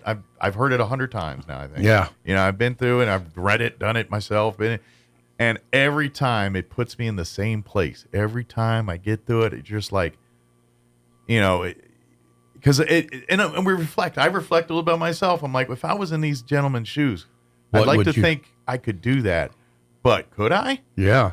I mean, I don't know. It's a rough aspect to think I'm going to dive just so that some others can live. Yeah. Yeah. Yeah. I mean, on the surface, I'm like, yeah, absolutely. Because in your head, in my mindset, I'm like, look, I value, because and this is a little bit of a military mindset. We do value other people's lives more than our own sometimes. That's right. Especially those standing in the especially the people next to us. that you come to trust and rely. That's that kinship we never, and it's the only thing I could compare to that people would get is first responders, law enforcement. They do the exact same thing. They do. Probably more often than military folks because of the nature of their work. But that's the only place I could even compare that experience to, because when you're relying on another person to keep you alive, or you're keeping them alive, it changes the relationship. It does. Because no matter your personalities, no matter if you agree with this person or not on every single thing, Yep. don't matter. At this moment, that person's keeping you alive and you're keeping them alive. Yep. And that trumps a lot of other goofiness. And It that's does. why the military works sometimes with some of that stuff. Because, when I know we talk about racism, we talk about sexism, and you talk about what's going on in the military and how they address these kind of things. But to be fair, to really, the most colorblind place I've ever experienced life in was the United States military. Yeah. No kidding. My time in the United States military, it did not matter what color your skin was. It was you were all treated equal. That's right. Bad or good, you Yeah, were treated that's right. equal, and you were all in the same boat together, and it didn't matter. Yeah. Where you're from. I had my closest buddies in the military. All were different walks of life. From Georgia, growing up in the projects, growing up in Puerto Rico. These are all people that had completely different lifestyles than me. But I will tell you this day, I'd take a bullet for any one of those people. Yep. Because they were right great there. people. You know what I mean? They would have done the same. Exactly. And Yeah. it's because of that camaraderie that gets there. It's no matter the walks of life people come from, the military is a very good way of bringing that all together, regardless.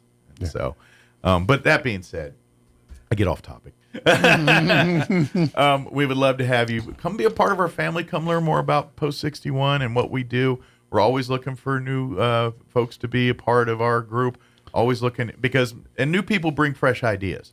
Yep. We're always looking to see where we can help, where we can get involved in the community in some way, shape, or form. That's right. That's kind of what And we that's do. the whole idea. Yep. And to be honest, yes, we do it because we want to help our community, but for some of our members and some of our veterans, this is their need to feel wanted and veterans. Purpose. Yeah, purpose. We have a purpose in life. Yeah, and veterans we're very needed oriented. We're people that we're trained that way. We're if we're doing something, then we're productive and we're doing a good thing. Yeah. When we're idle, then then bad things happen. That's just the general rule. So by you coming and supporting us and being part of this and keeping us busy is a good thing, not only to help the community, but it helps our own veterans here and gives them a little sense of belonging, which is what everyone wants at the end That's of the right. day. So good deal.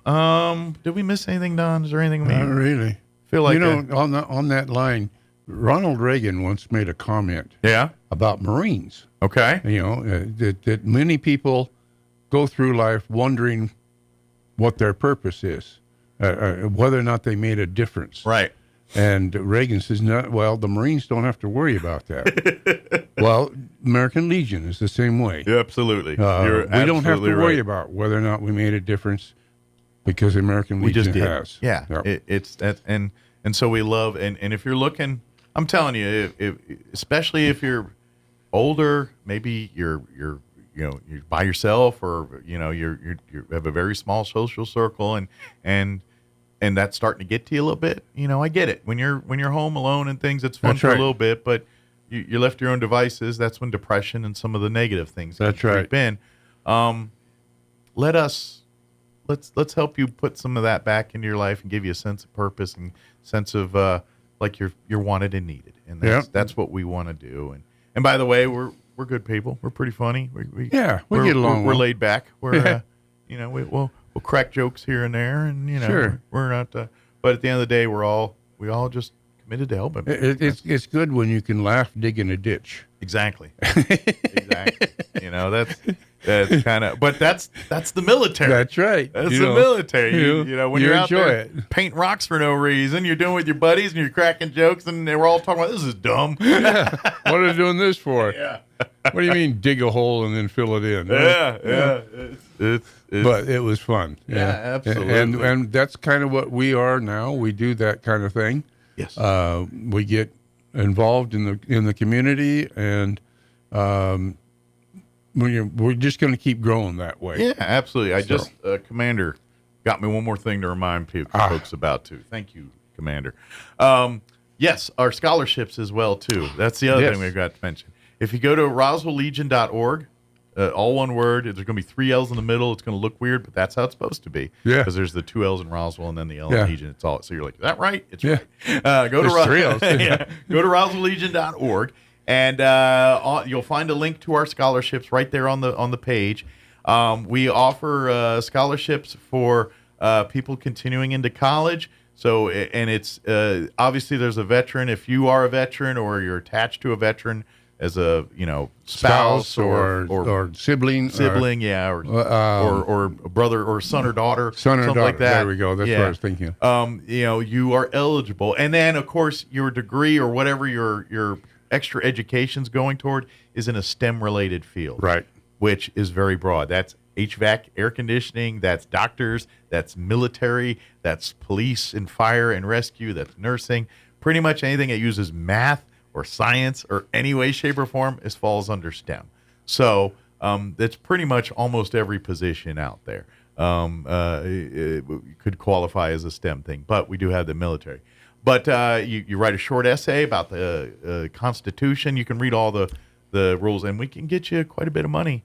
We're getting out $1,000, $1,500 at a time, up to $2,500 per scholarship. Yeah.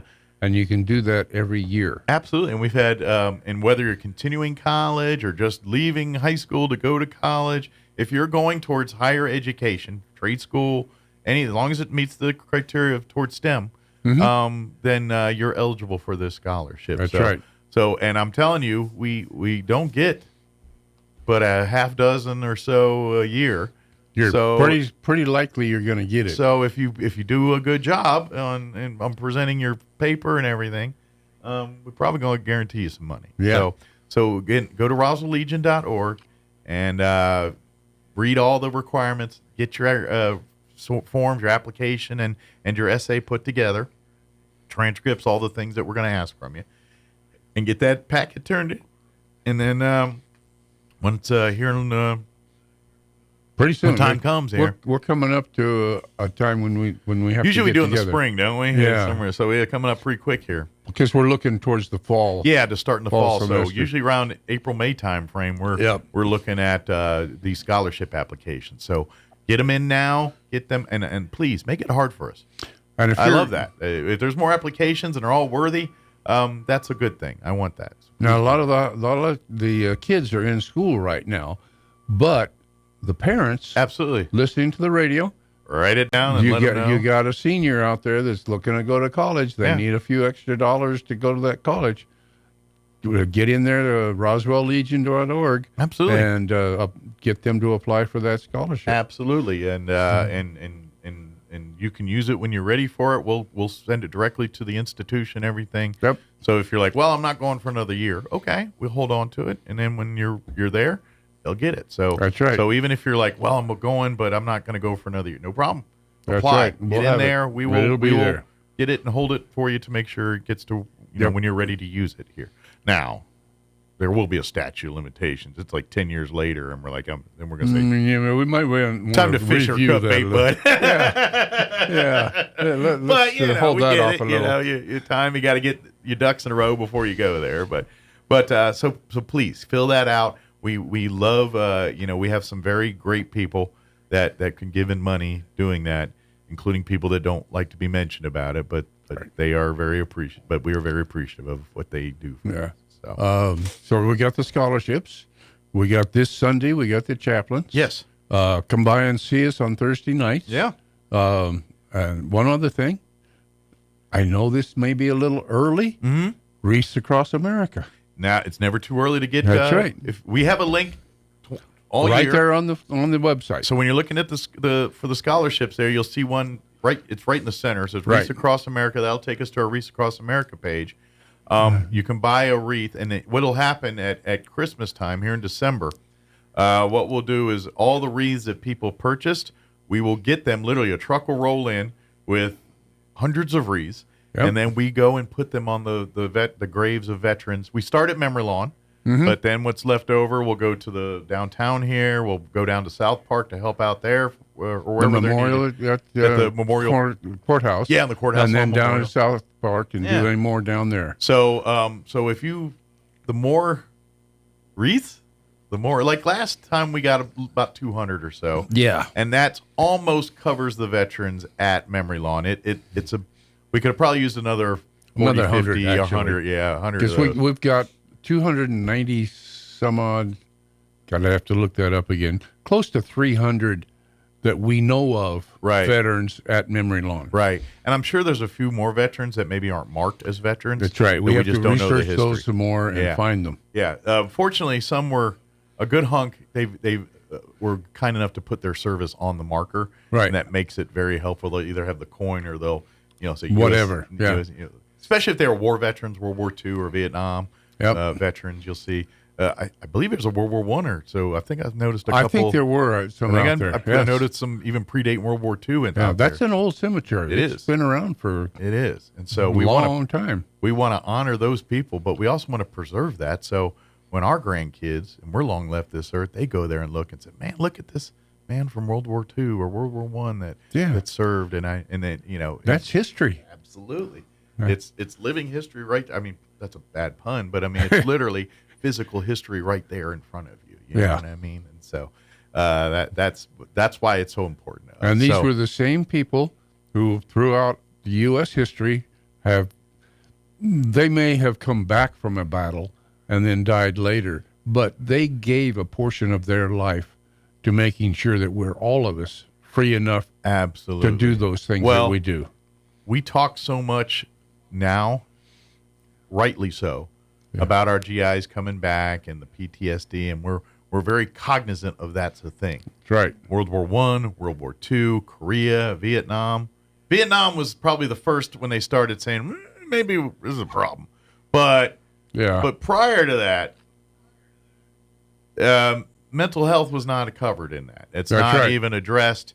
It was just as bad. You don't know how many GIs came back from World War I and World War II and could not and end up killing themselves or committing crimes or doing things because they can no longer feel normal in society because they've been trained to kill and trained to do this, and now they're saying, "I'll put all that down and go turn a wrench or go put on a suit and go work at the bank or whatever it is they want you to do," and they can't can't transition that. Yeah, it is. War is hell. It is. And things that made sense to you before don't make sense now. And things that didn't make sense before, now you see it in a different way. That's what war does to people. That's right. And some people, it handles mentally. And to be honest, some, it doesn't show up till later. Like they Years suppress later. it. They go play like nothing's nothing. And then finally, they hit to a point where it's just more and more, and then they pop. Yep. And so it could be 20, 30, 40 years after. Yep. And they never talked about it or said one thing about it, but life hits the moment and they get overwhelmed, and it's just like, don't know quite how to handle it. And so that's what I can't blame them. Yeah. It's just a rough life. Absolutely. And that's fighting for what you believe in. Absolutely. And so that's why we kind of, want to, pay attention to this stuff. And when you see those, Mark, remember, they walk different shoes than you did. They lived a different life than we did. Yep. This is the things that you take for granted today. They had to fight tooth and nail. That's right. And that's never to be overlooked or never to be forgotten. Right. It's kind of, we talk about it. I'm getting a little side on a thing here, but it's like, how we judge forefathers in our history now. Yeah. And it's like, that's not fair. I mean, these, you look at our founding fathers, they were people of the time. Slavery was part of the thing. This is how you navigated life, doing things this way. Wrongly or rightly, that's how business was done. And so for you to just automatically negate their accomplishments because they were slaveholders, I'm like, yeah, but everybody. It was, and it's what they, and ultimately they go from, that's the part that, you're judging people through the lens of 2024, and you cannot do that accurately because you're missing so many variables. Am I trying to defend slavery? No, not even close. Or defending that it's a right thing? Not even close. But it's like lawn darts. They were there. We all played with lawn darts. Years later said, these are dangerous. Get them off. It's no different than that. We didn't know any better because we're having fun playing. I'm very simplifying it, but it's that same little ideology a little bit here. If that's what is acceptable to society and how society is, how do you know if that's right or wrong? You know what I mean? That's what society is. It's like we go to the bathroom this way because that's what society says we do. Right. But if you don't, you know what I mean? It's kind of, it's a little bit of that there too. And yes. And people are like, well, you should know right from wrong. I'm like, yeah, but if the mindset was skewed from the begin with, like it's like saying we all know this is brown, but someone said this is blue. And now it's blue. Yeah. But they're like, but I know it's brown. And so you're dealing with some of that, even though if it really is blue now. It's just life is a learning process. Yeah. And not only as individuals, we start out learning throughout life. Well, our culture has to learn too. So absolutely. And that's what that whole process has been, and it takes generations to learn. You don't realize how many things were done during the times of our forefathers that you would look at today and be like, what the heck? You know, just even basic life skills and living. Yeah. And, things that were deemed acceptable. Medicines. Things that, you know what? They drank a lot of alcohol because it was medicinal back then. Now we know, that's a bad idea. Are you going to judge them for alcoholics now because they drank a lot more booze than you did? Yeah. Well, that's kind of their medicine back then. That was kind of, it was looked at a little different. Or cooking and retaining food. Yeah. Look, Lizzie Borden thing. Oh, yeah. Yeah, because they just left the stew pot on all the time. Well, what did that do? Yeah. But we learned from that. Absolutely. Germs, fungus, and things, things that we didn't even know about generations ago. And so that's kind of what so when you compare things like that, it's an unfair comparison to me. In my yes, it is. So you learn from history. Absolutely. Now, if you say, I want to do that nowadays, then we got a problem. But, that's right. Because you know better. Exactly. You had to learn that. Exactly. Good deal. Well, Don, as always, appreciate the visit. We'll see you next week for our normal, we want to get Don on a week early here just to remind people to come join us on Sunday for Four Chaplains. So I'll see you tomorrow, too. That's right.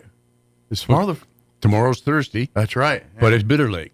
Oh, Bitter Lake. That's right. You'll be on for Bitter Lake tomorrow. So I was like, tomorrow night we got a meeting? No, on the radio tomorrow. On the radio in the morning for Bitter Lake. Yes. So Don will have a different hat tomorrow. Yeah. So very good. Well, thank you, Don, as always, and we'll see you in the morning. Mike. Yep. Yeah. All right. It is 9:55. Let's pause for news and a quick break before they kick me off the radio. Don't go away.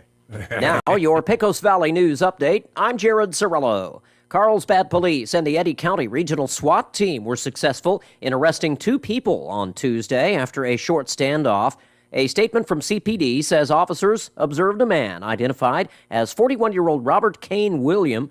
William had an outstanding warrant for several violent crimes. So based on that, they decided to call in a SWAT team when William refused to come out on his own. The SWAT team broke the door down. They went in and arrested Williams for kidnapping and armed robbery. Another man named Daniel Mozzie was also arrested for unspecified charges after the discovery of more than $30,000 in cash, ammunition, and alleged stolen guns. It appears as if Nella Domenici will be the only Republican candidate on the ballot for the seat her grandfather once held for 36 years. Yesterday, the Secretary of State reported challenger, former Sheriff Manny Gonzalez, failed to meet the requirements to get on the GOP primary ballot. A spokesperson for the Secretary of State said Gonzalez did not get enough signatures to qualify for the June primary contest. He filed 875 signatures, but needed more than 2,300.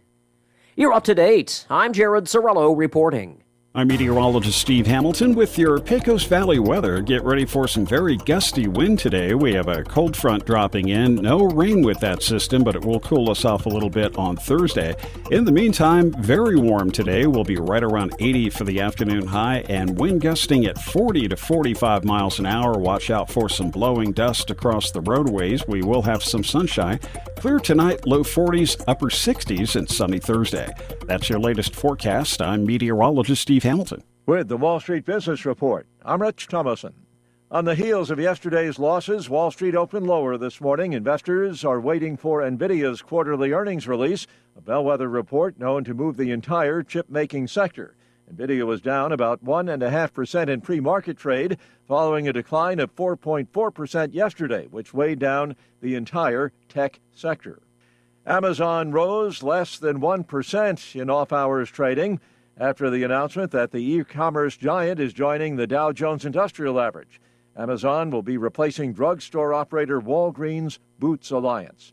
HSBC Holdings reports its pre-tax profit hit a record of $30.3 billion in 2023, but that still fell short of analyst expectations. HSBC's Hong Kong-listed shares fell 3.8% in afternoon trading. For the Wall Street Business Report, I'm Rich Thomason. Believe it or not, your home insurance company isn't evil. Jennifer from Trustmark Roofing here. A lot of roofers make your insurance company out to be your enemy. They'll talk about fighting and battling your insurance to get you the claim you deserve. But honestly, your insurance company is a group of people just like you and me. That's why we don't treat your roof insurance claim like we're going to war. We treat it like a court case. We provide your insurance company every piece of evidence needed to get you the highest possible claim. We submit photos, videos, detailed documents, and line-by-line estimates. And guess what? Our non-combat approach works. On 92% of roof insurance claims, we get the highest amount the first time. And the rare times we don't, well then, that's when we go to bat for you. Call today for your 20% off coupon for our spring roof and gutter maintenance service. 575-755-ROOF or visit TrustmarkRoofPros.com. Trustmark Roofing, we put people first. Attention Roswell, Carlsbad, Artesia, and surrounding areas. Roswell Tire and Appliance has what you're looking for with a great selection of refrigerators, freezers, washers and dryers, and ranges, and they can prepare your appliance as well with many models in stock and on sale. You can own it today. RTA services after the sale with repair, warranty, and delivery to Roswell and surrounding areas. Save big on a selection of scratch and dent appliances too, plus a great selection of tires and a team of people to help you when you need it most. Roswell Tire and Appliance, 101 South Main in downtown Roswell. Your home for Sean Hannity in Roswell. 106.5 Roswell's Talk FM, KEND, Roswell, New Mexico. And that's going to do it for us. Have an amazing day. We will be back bright and early, 7 a.m. tomorrow. Till then, take care, everybody. Breaking news this hour from townhall.com.